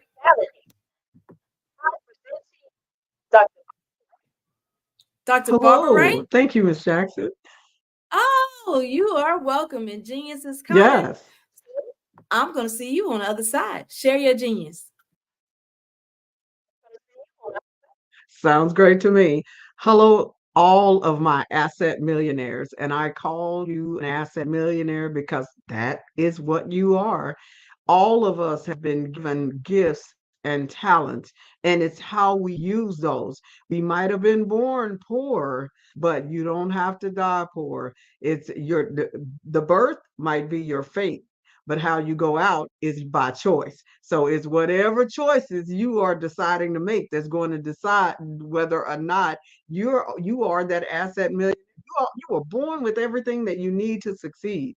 So the books that I write are my certified dream builder books, which helps build your dream in nonprofit and for-profit organizations. We have 25 books in several topics and multiple topics. You don't need 25 books, but you need to find one that works for you. So today I'm going to focus on my workforce development books. Why am I doing that? Because our whole world is changing right before our very eyes. And as I'm seeing our world change, even one of my payment platforms changed this week and came up with a different wallet style that I was blown away with, made me know that I need to learn more about the digital currency. I know a little bit, I'm invested a little bit, but I need to learn more about the digital currency because that's some major. So as we have all of these changes coming up, our whole world is changing. So we need to be on top of what's happening. So I have about 4 areas that I would like to address today that are in my book called Workforce Development, grant writing for workforce development, finally made easy. We have lots of information in the book so that you are not having to do this research yourself. It's already done for you. That is my book number 6. I have 25, remember. So today I'm going to focus on book number 6. I will let you know I do have multiple books. I have 25 books, as I said earlier, but the book that is the work development and questions that I intend to answer for you are is how can we better project into the future to be ready for any nonprofit or business? What areas are we likely to see the most changes in workforce development over the next years? What programs and services can develop or create or teach to get ourselves or those we serve ready for the changes in the workforce? And what we don't prepare? Those are the things that I'm going to address today that are also addressed throughout the book. And if you get the book, then it can help you in moving way. But to understand the importance of book, that's kind of what we're going to address today. And as I said, the name of the book is Grant Writing for Workforce Development, Finally Made Easy. We also have the Grant Writing for Workforce Development funders, tools, resources, and tips. Funders, resources, and tips. And in that book, it's a 20-page book that has a list of million-dollar funders. It has a list of associations that donate to workforce development organizations. So it is packed with lots of information. It gives you $1 million budget that you can use to create, to help make adjustments and create your budget from it. It has timelines. It has all of those things in there. It's only 20 pages. The second workforce development book is about 56 pages, and it has all of the information that I'm mostly going to cover today. So if you go to certifieddreambuilder.com, you will be able to see these books. And I really appreciate Dr. Eric Kelly giving us the opportunity and this platform to be able to come in and talk about our books that are life-changing, that can help make a difference in your life. So let's go ahead and get started with how can we better project into the future to be ready for any profit, nonprofit, or business. And one of the ways that you can project into the future is to not only be aware of the SWOT analysis, but to also be aware of the PESTLE analysis. You want to be aware of the PESTLE analysis, not just the SWOT analysis. Now, many of us know what the SWOT analysis is. The SWOT analysis is the strengths, weaknesses, opportunities, and threats of your organization. We know that you need to know that. We know that you need to develop a strategic plan. But with the PESTLE analysis, it takes it a step further. You need to know the political concerns associated with whatever it is you're trying to do, the economic concerns. Will our economy even sustain what you are trying to do? The social concerns, the technological concerns, the environmental concerns, and the legal concerns. Does what you're trying to do fit within those areas? And when we think about all of the different changes that are going on and all of the different businesses that are now being created and the other businesses that will probably go out of business because of AI and many of the other things, how in the world are you going to be ready for this? How are your constituency, the people that you are serving, how are they going to be ready for this? How are you going to help them be ready for this. The only way that you're going to do it is that you are working on those pestle analysis. So that's basically how we can better project into the future. We need to understand that pestle analysis. We can project better into the future if we are able to predict that. There's also there's about 17 issues that's being discussed globally as to what the governments would like to do for our United Nations. Now, our United, and I know you're saying, well, what does that have to do with me? Well, the United States is a part of the United Nations. So what I would like to see by 2030 is that we end all forms of poverty, that we end hunger. Number two is we end hunger and achieve food security and improve nutrition. That we, number three is that we do sustainable development goals like ensuring healthy lives and promoting well-being for all ages.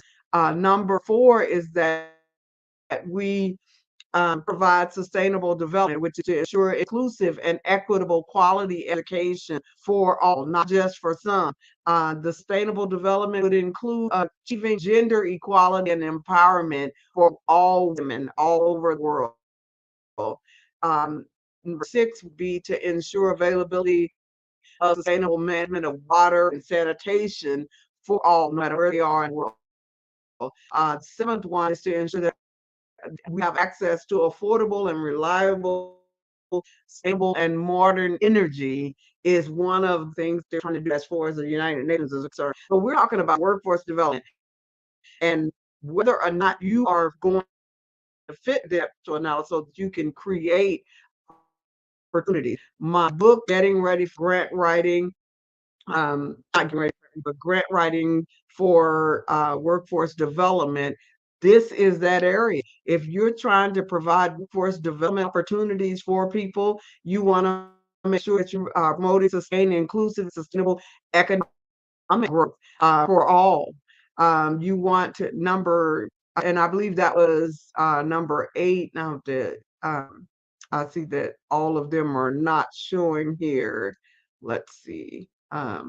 There's about 17 of them. See, we don't have all 17 listed here, so I'm not going to go through all 17 of them. But do yourself a favor and look up the World 17 Sustainable Development Goals for the United Nations. And it will, I'm trying to see if I can find another website right here, right quick, that has all of, okay, this one does have all of them. So I go ahead and give you number 9, which is innovation. Number 9 is infrastructure, making sure that we build the infrastructure and promote inclusive and sustainable industrialization. So if that's something that you are trying to provide for your people, that would be a good one. Reduced inequality. Number 11 is making sure that cities and human settlements are inclusive, safe, and resilient. Number 12 is responsible consumption and production. If you are trying to create workforce development opportunities, it's important for you to know these 17. And if you want to look it up so that you can read more about it, it is called the 17 Goals for the United Nations. So just research that and you will find it. Number 14 is life below water, making sure that they're taking care of the water and land water animals, and that we are not killing our seas. And number 15 is protecting and restoring promotable and sustainable ecosystems. So there's actually 17, peace and justice for all. And then 17 is strengthening the means of implementation and revitalize global partnerships. So global partnerships are going to be important. Those are the 17. You need to study those and know what those are. And you need to start looking at the strategic plans of organizations. My book talks about all of this. Again, the book is called Grant Writing for Workforce Development Opportunities. And if you are trying to create workforce development opportunities, what's covered in that book is what you need to be thinking about in order to get people ready for what's coming up. You don't want to be like the taxi and let Uber and Lyft come and almost knock you out of business. So what are the jobs that are available? Well, some of the jobs that are going to grow or technology automation. If you are working in technology and automation, the post-secondary level would be computer science, engineering, robotics, AI, machine learning, and the potential salary for people who you're wanting to steer in that direction is anywhere from 30,000 to 150,000 plus. Your lower level education people, that's going to be closer to 30,000. They need to be studying computers, they engineering how robots work. Maybe they don't have a college degree, because we have a whole lot of people out here with no college degree and no education. They're learning specific skills, machine making. If you're wanting them to be able to make some money within that 30 to 50,000, you want to make sure that they learn some skills about machines and more automation. Upskilling and reskilling is extremely important if you're going to work in workforce development. Again, the name of our book is Grant Writing for Workforce Development, and it's a digital tool to download. It's about 56 pages, and it gives you information, a step walkthrough of information on helping people get into the workforce that's likely to grow. Because what I'm giving you now are areas where the workforce is likely to change. Renewable energy and sustainability is another place where the workforce is likely to change. If people who don't have the college education, they need to learn about protecting the environment and how to use the sun and wind energy, get hands-on training for solar panels and windmills. There should be lots of jobs in that area, and those jobs pay anywhere from 25,000 to 100,000. If you in healthcare and the biotechnology area, if you have people who are in college, they might be interested in biology, biotechnology, nursing, medicine. The book that I've written helps you to establish your program to help people get into some of these fields that are growing. Other fields that are growing: education and online learning with salaries of 20,000 to 100,000. Advanced manufacturing with salaries of 30,000 to 130,000. With cybersecurity on the lower end, 35,000 up to 160,000. Infrastructure and urban development on the lower end, 25,000 to 130,000. Remote work and digital nomadism, 15,000 to 100,000. And the major one, entrepreneurship. It can be anywhere from $0 all the way up to billions of dollars. So those are the areas that are growing. And when you think about who you're serving, if you are trying to do a nonprofit or for-profit and you're serving pre-K, what are you teaching those people that are in your pre-K?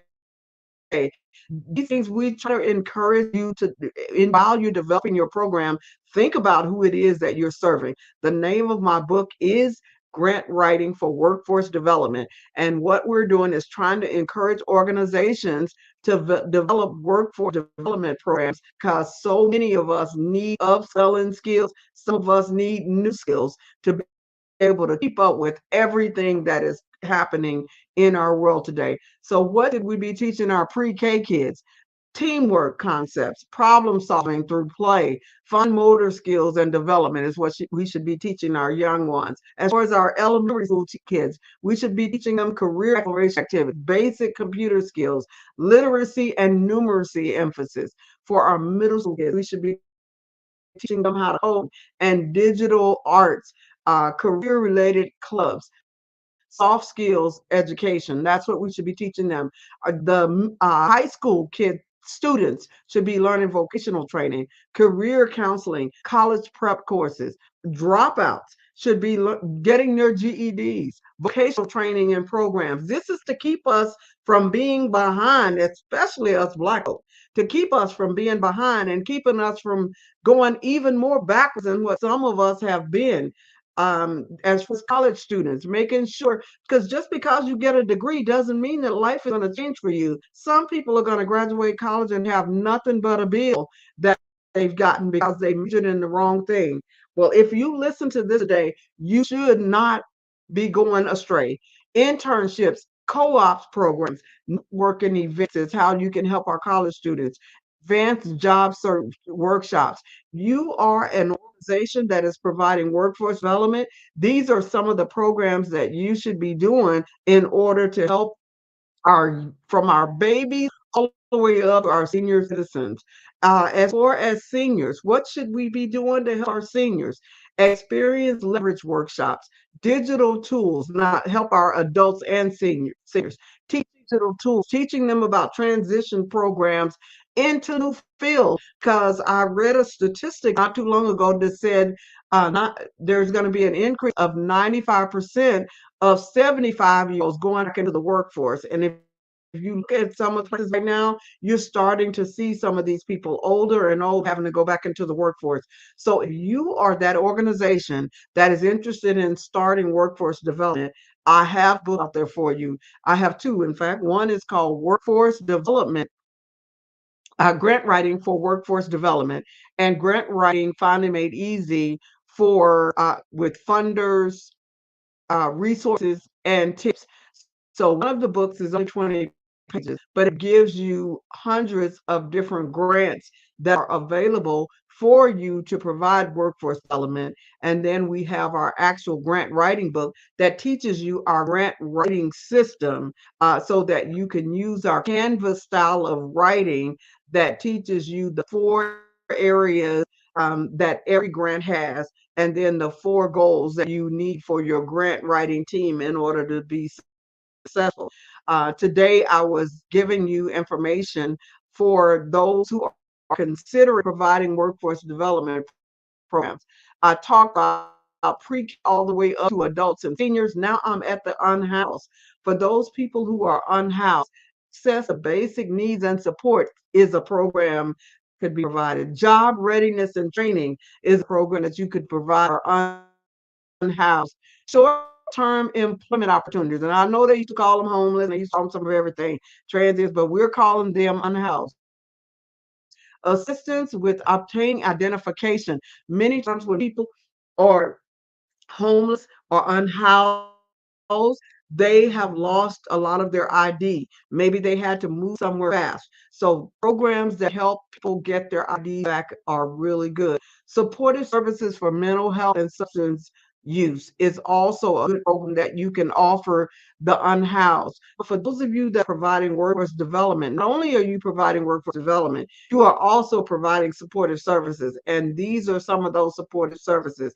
If you are providing workforce development to immigrant, you want also consider they might language development skills or English as a second language. They may need cultural orientation programs. They need recognition and accreditation of foreign qualifications, because a lot of them come over with degrees already. In the U.S., we don't recognize their degree. Networking events for community integration. You may do some networking events. So no matter what age you are serving with workforce development, no matter people you are serving, there are ways that you can improve your workforce development program. Maybe offering legal assistance with work permit and employment laws for those that are immigrants, all the way from pre-K all the way up to immigrants is what you should be concerned with. Now, what if we don't prepare? What if you don't get like my book called Grant Writing for Workforce Development Finally Made Easy? What if you don't get that book? What if you don't get my book, Grant Writing for Workforce Development, funding, resources, and tips, because that's my smaller book? What if you don't get one of those books? If we don't prepare, job opportunities may be limited in advanced fields. Increased competition for jobs may become even more fierce than it has been in the past. For dropouts, there's even fewer job options and higher unemployment risk. As far as that socioeconomic gap, there's going to be risk of underemployment in unrelated fields, difficulty achieving financial stability. This is even for the college graduate. And when you look at the lower skilled people, greater risk of falling into poverty because they are not ready for some of these new workforce opportunities. Wide gaps in access to education. I mean, there's so many different things. The quality of life, business competitiveness, workforce skills. All of these areas need to be looked at. How it's going to affect the college graduates that are already graduate and maybe have degrees in areas that are not going to be moving. How do we help them? How do we help those that don't have college education? They need more skills. The vulnerability to cyber threats. I had an issue with one of my payment systems just this week. I mean, how how are we going to fight this? There's going to be a big increase in demand for cyber people who can handle cyber threats. But if you don't have any computer skills, how are you going to be that person that they're hiring? You've got to look at the stagnation in economic growth. Now, I always tell you as a millionaire, the money is not leaving the planet, no matter what happens in the economy. That money is not leaving the planet. It's changing hands. So what you have to figure is, how can I get some of this money in my hand? Since the money is not leaving the planet, it's changing hands. As far as environmental sustainability, we've got mixed opportunities in the green jobs. Or is this even something that you want to look at? Participation in sustainable practices. A lot of us are not participating in the sustainable practices. So if you are a workforce development agency that is providing information or helping those who want to work sustainable practices, then there's going to be some opportunity for you. Our healthcare system is strained. This is one of the things that's going to happen if we don't prepare. So what I just gave you are things that could possibly happen. We could have a lack of job opportunities. The socioeconomic gap could get wider. Our quality of life could go down. Business could be even more fierce than it is right now. There's even more of a workforce skill gap. There'll be more vulnerability to cyber threats. The economic growth is just not going to happen. Environmental sustainability is going to be hard to happen if we don't embrace this new workforce development and learn how it works well for us than it works against us. And then the healthcare system strain is another issue that is going on. So much of this is the reason that it's so important for us to understand and pay attention when it comes to workforce development programs and strategies. In my workforce development book, I talk to you about building your grant writing team and also making sure that you know how to locate current grants for your organization, that you know the components of your workforce development program.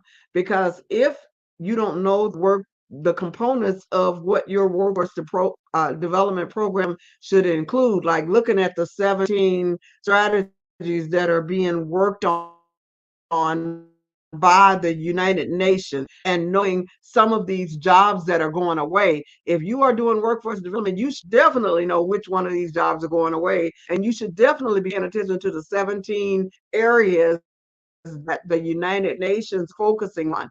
You should have your 3 different types of budget. You need your operations budget, which tells you what your organization costs to run. And I'm talking about that $1 million budget, or that $100,000 budget, or that $300,000 or $500,000 budget overall that is going to cost you to keep your organization going. The second budget that you need is a basic program budget, and that budget is the budget that you're raising for a particular project. If you're doing projects in organizations, especially for you nonprofit, if you're doing projects, and that would be a project budget. If you are, and then the other budget, the third budget, is your 5-year projection, your strategic planning budget. Your strategic planning budget is the other budget that you would need. And then number 5 is the all-in-one workforce development program, your logic model. We have a logic model in our book that addresses every area. I call my Big 10. On the left side, you have the programmatic side. On the right side, you have your management side and what management is doing. So in our book, the grant writing for workforce development, we have included all of that. We have included funding resources in the book. We've included the steps for starting a workforce development program. I'll run through those right quick before they come back and say it's on the other side. But the first step that you want to do in order to start your workforce development program and make sure that you got it right, which is highlighted in our book, you want to do research. You want to know who are the job seekers in your area? Who are the companies in your area? And what types of employees are they looking for? If there are no companies in your area, if many of the companies in your area have gone out of business, how can you transport people to the organizations in different areas that are looking for a workforce? Or how can you bring new job opportunities to your area? You want to make sure that you have a good mission statement. All of this is my step 2 in the book, grant writing for workforce development. How do you create a good mission statement that's going to take you to your vision, which is when your mission is completed? How do you register your nonprofit to make sure that you have met state guidelines and federal guidelines and all of these guidelines that you have to meet for your organization? Step 4 is to you recruit people to come and help serve in your organization? And how do you recruit those people who are going to be trained by some of the programs and services that you're offering? And then number 5 is, how do you choose a location that is suitable for what you are trying to do? If you have to train a lot of people, you probably want to make sure that you get a facility that has a place for people to park, or has a place for people to put their bikes, or has a place for people to walk to safely to what you're trying to do. Step 6 is obtaining licenses and insurance. Almost everything that we do commercially needs to have licenses and insurance. So you want to make sure that you are checking and that on what your license and insurance requirements are and meeting those. Step 7 is to develop policies and procedures for what you're doing. How can policies and procedures help you? Policies and procedures can help you by helping you explain to other people the help that you need. It's hard to get help with your projects if you don't have some type of system in place to where you can easily train people to follow in your footsteps. So that is one of the beauties, and consistency and equity and inclusion. When you have policies and procedures, it's much easier for you to be equitable to the people that you are serving. This is Dr. Barbara Wright, and I am covering some of the information that is in my book called Grant Writing for Workforce Development, Finally Made Easy. And what I'm giving you is a step-by-step for starting your workforce development plan, which is the first half of the book. And the last half of the book talks more about how to actually write grants for your workforce development program. Step number 8 is to create a program. Creating the actual program. One reason that some people are not able to get grants and not able to get business loans and not able to get funding is because they have not actually thought about their goals and their objectives. They haven't answered my 5 W's, which is the who, the what, the when, the where, and the why of your organization. So it's important for you to create a program. And if you're doing a workforce development program, your program and services are needed by job seekers, or they're needed by the corporations that are in your area. Number 9, and we have 10. So number 9 says form partnerships.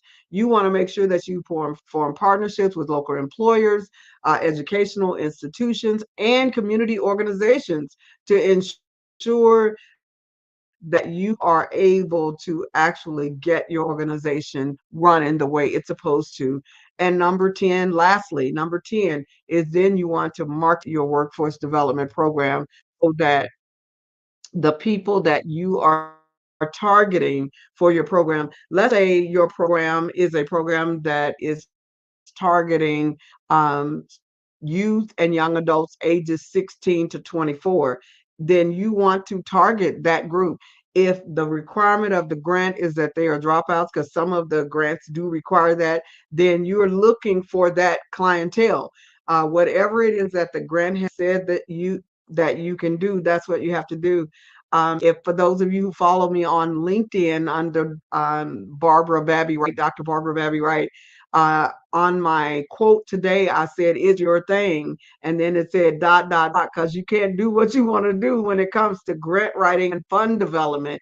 You have to do what your bank has asked to do, or you have to meet their credential. As far as funders are concerned, they have the first and the last say as to whether or not they're going to accept your application and as to whether or not they're going to pass or fail your application. There's no such thing as it's your thing, do what you want to do. You've got to meet the rules and regulations of the regulators. And that brings me to the last half of my book, and I'll go to that chart that I talked about that is pretty much that canvas that I've developed. And in that canvas, we have 4 areas that you must learn, because those are the 4 areas that grants mostly request you to answer questions. Number 1 is the executive summary, the abstract, because that's where you're going to answer those 5 W's I talked about: the who you are, who you're serving, who's your competition, who are your partners, the what are you providing, the when are you providing it, the where are you providing it, and the why are you providing it. And by why, we mean the statistics, that you've looked up statistics that support whatever it is that you say you're going to do. And when you're answering the what, you're answering the how much. When you're answering the where, you're answering how much. And the why may end up including some how much. So you're also doing your budget as you go.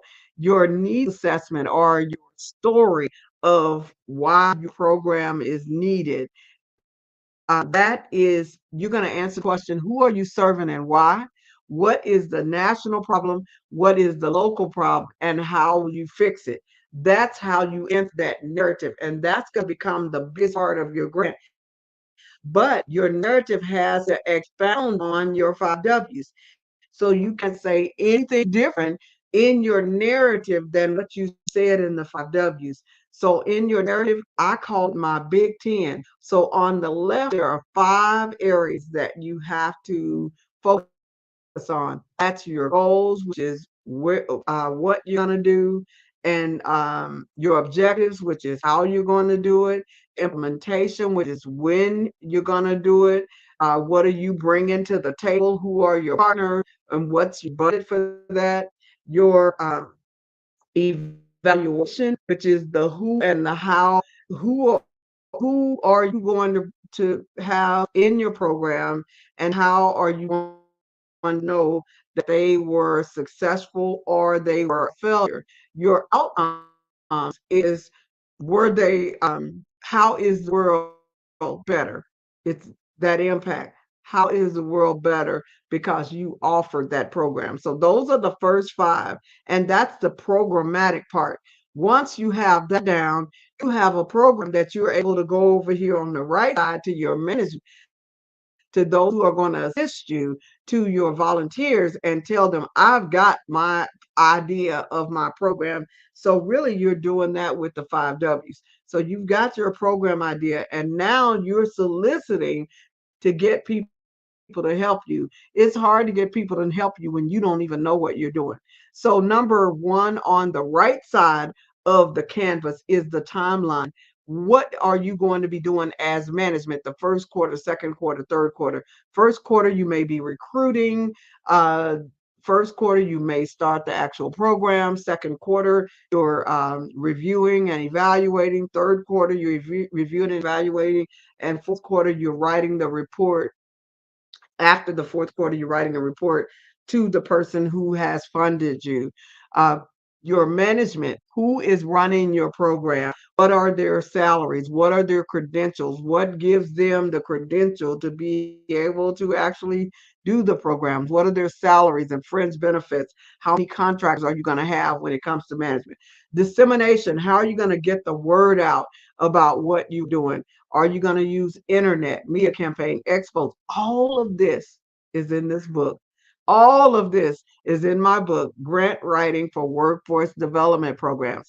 Sustainability. How are you going to sustain the program when the grant money is gone? Let's say you get $100,000, or let's say you get $1 million. How are you going to sustain this program after that money is gone. That's the sustainability. Are you going to continue to do fundraisers? Are you going to continue to do grants? Are you going to go out and get a business loan? How are you going to sustain it once the money is gone that people donate you? As far as the budget is concerned, the budget, you are creating that budget all the way through. If you get the book, you will see how there was budgets under several of those sections. And that way you're not writing a whole grant or writing a whole business plan and then trying to think of, okay, how much money is this going to cost me? And I hope that this was helpful to you. This book, again, is grant writing for workforce development programs, finally made easy. And our job is to help think about all the things that you need to think about. Our other book that we have in workforce development, and I'm trying to get to the title, make sure I tell you exactly right, which is on our website at certifieddreambuilder.com. It is grant writing and fundraising for workforce development programs. Grant writing and fundraising for workforce development programs. Funders, resources, and tools is the name. And that book also has a wealth of information. I see she's back. So I'm going to let her take it on in. For her back. So, I was, All right. yeah. Hey, how are you doing, Dr. Barbara Wright? Thank you very much. Thank you for everything that you've shared. It has been a wealth of knowledge. I did have I guess a question. Do you have any tips for like new, just starting out nonprofits on how they what is the very first step? Like once they have their nonprofit that they should do. I know that you said that they need your three budgets, but what would be like your first step before going out into writing the grants? The first step is that researching, making sure that you do the research, feasibility. Is this even feasible? Does it fit within that SWOT and pestle analysis that I talked about? The second step is to make sure that you met the regulatory requirements of your organization. The third step be to make sure that you become credible, that you get your checking account and those kind of things, and that you start registering some of the databases that you need to register on. The fourth step would be to make sure that you become branded, that you brand your organization. Your fifth step is to make start building collaboratives and building those relationships that you need to build. You cannot raise funds without building those relationships. The sixth step is to make sure that you develop those budgets. I talked about the three budgets that you just mentioned. That's the sixth step. 7 is to train all of those people that are going to be working with you, because it is hard. The reason that I gave you a list of people that was going to earn money, the reason that it's somewhat the entrepreneur can make anywhere from $0 to $1 billion is because they're not going to do it by themselves. Them people who are making less money, they don't necessarily have a business. They have they're self-employed. But once you actually establish business, you begin to multiply yourself. And when you multiply yourself, you're able to increase your earnings. When you multiply yourself in the nonprofit, you're able to help a lot more people because you have policies and procedures. So a 7th step is make sure that you're training all those people that are going to help you take to the next level. Oh, wow. That is awesome. Thank you very much. So do you have any new projects that you're working on? Did you hear me? What I am doing now is just making sure that I'm teaching.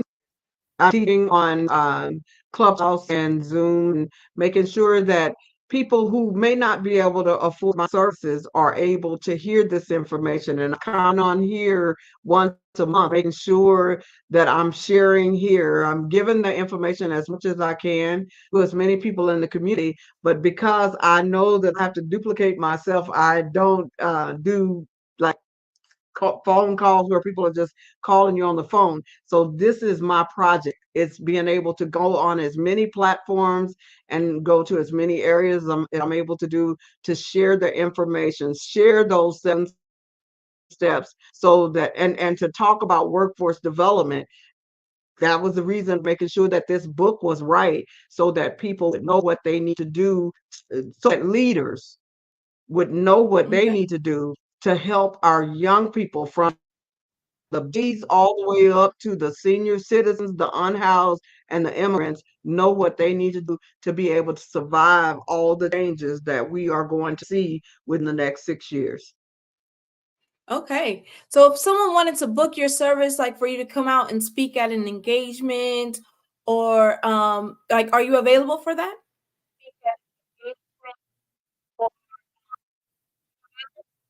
I am available for that, and I do have a 15-minute session that they can schedule on my website, and we can talk and make sure that we are a good fit for each other. That is a free, I call it my free 15. So anyone who is interested in having me come out and speak, we can do the free 15 chat to see if we are a good fit. Okay. And please, can you tell us And that's again? at certifieddreambuilder.com at my website. All right. So you have certifieddreambuilder.com. And then you mentioned that you are also on Clubhouse. Is that correct? And other social media platforms? Yes, I am. The Grants Empowerment Room. It's the Grants Empowerment Room. The Grants Empowerment Room on Clubhouse? Yes. All right. Well, I would like to thank you, Dr. Barbara Wright, our for every. time is a little off. Yeah, I think the timing is a little bit off. You must be somewhere on the Midwest somewhere. Are you in the Midwest? I am. I am. There's like a forced delay in there. Okay, well, it has been great learning all of the Yes. wealth of knowledge from you, and learning what we need to do and actually to enrich our workforce development, especially within the next 6 years. How do you feel about artificial intelligence play in the workforce development?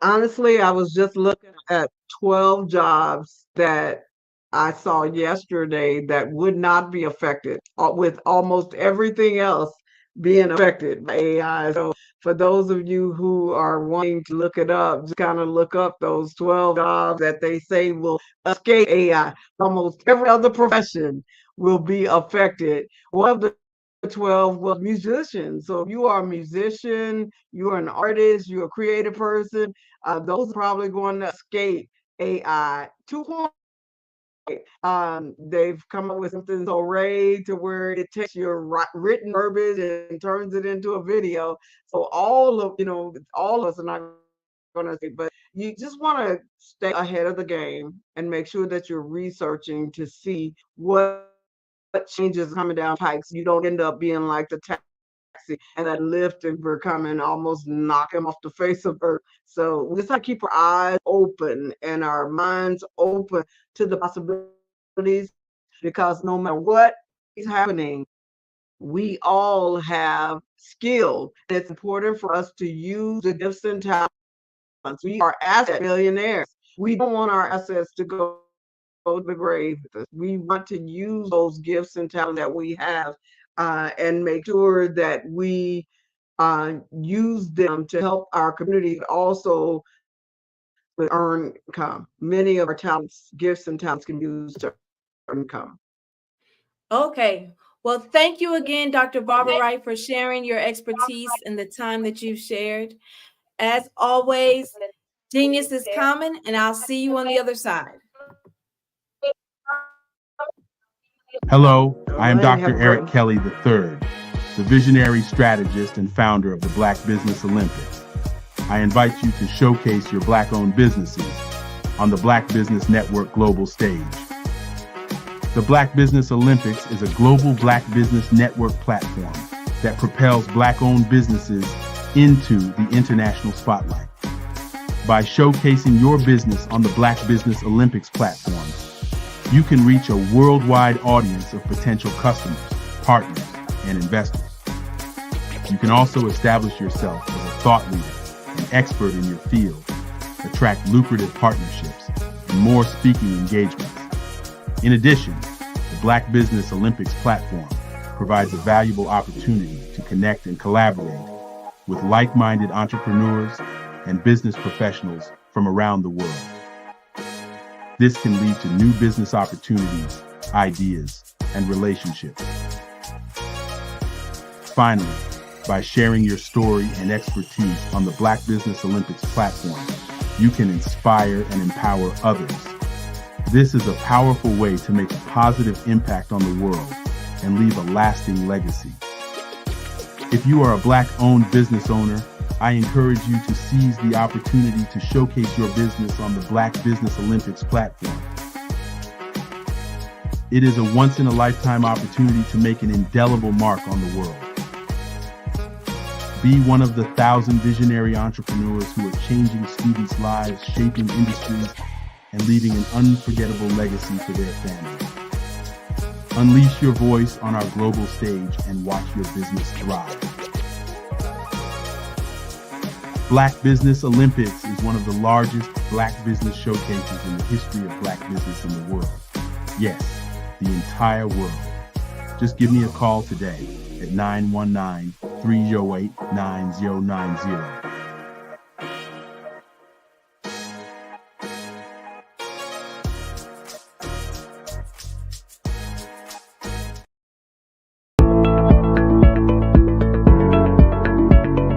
Prepare for what's coming and dominate in economic winter. Stand strong and thrive by showcasing your great products and services globally through the Black Business Network and Black Business Olympics. The Black Business Network has showcased over 2,000 companies with over $7 billion in sales each year. Over 10 million attendees have viewed the rebroadcast each month. Through the Black Business Olympics, unique styles of business training and mentoring are turning students into business owners and entrepreneurial warriors who will dominate in any economy. Gain the ultimate advantage of the Black Business Olympics, 7 days of unbelievable topics and speakers speaking around the globe. Donate your time and experience to provide expertise and scholarships to students worldwide and change the world. Now, more than ever, new insights, tools, strategies, and capabilities are needed. This is your chance for a major presentation to the world.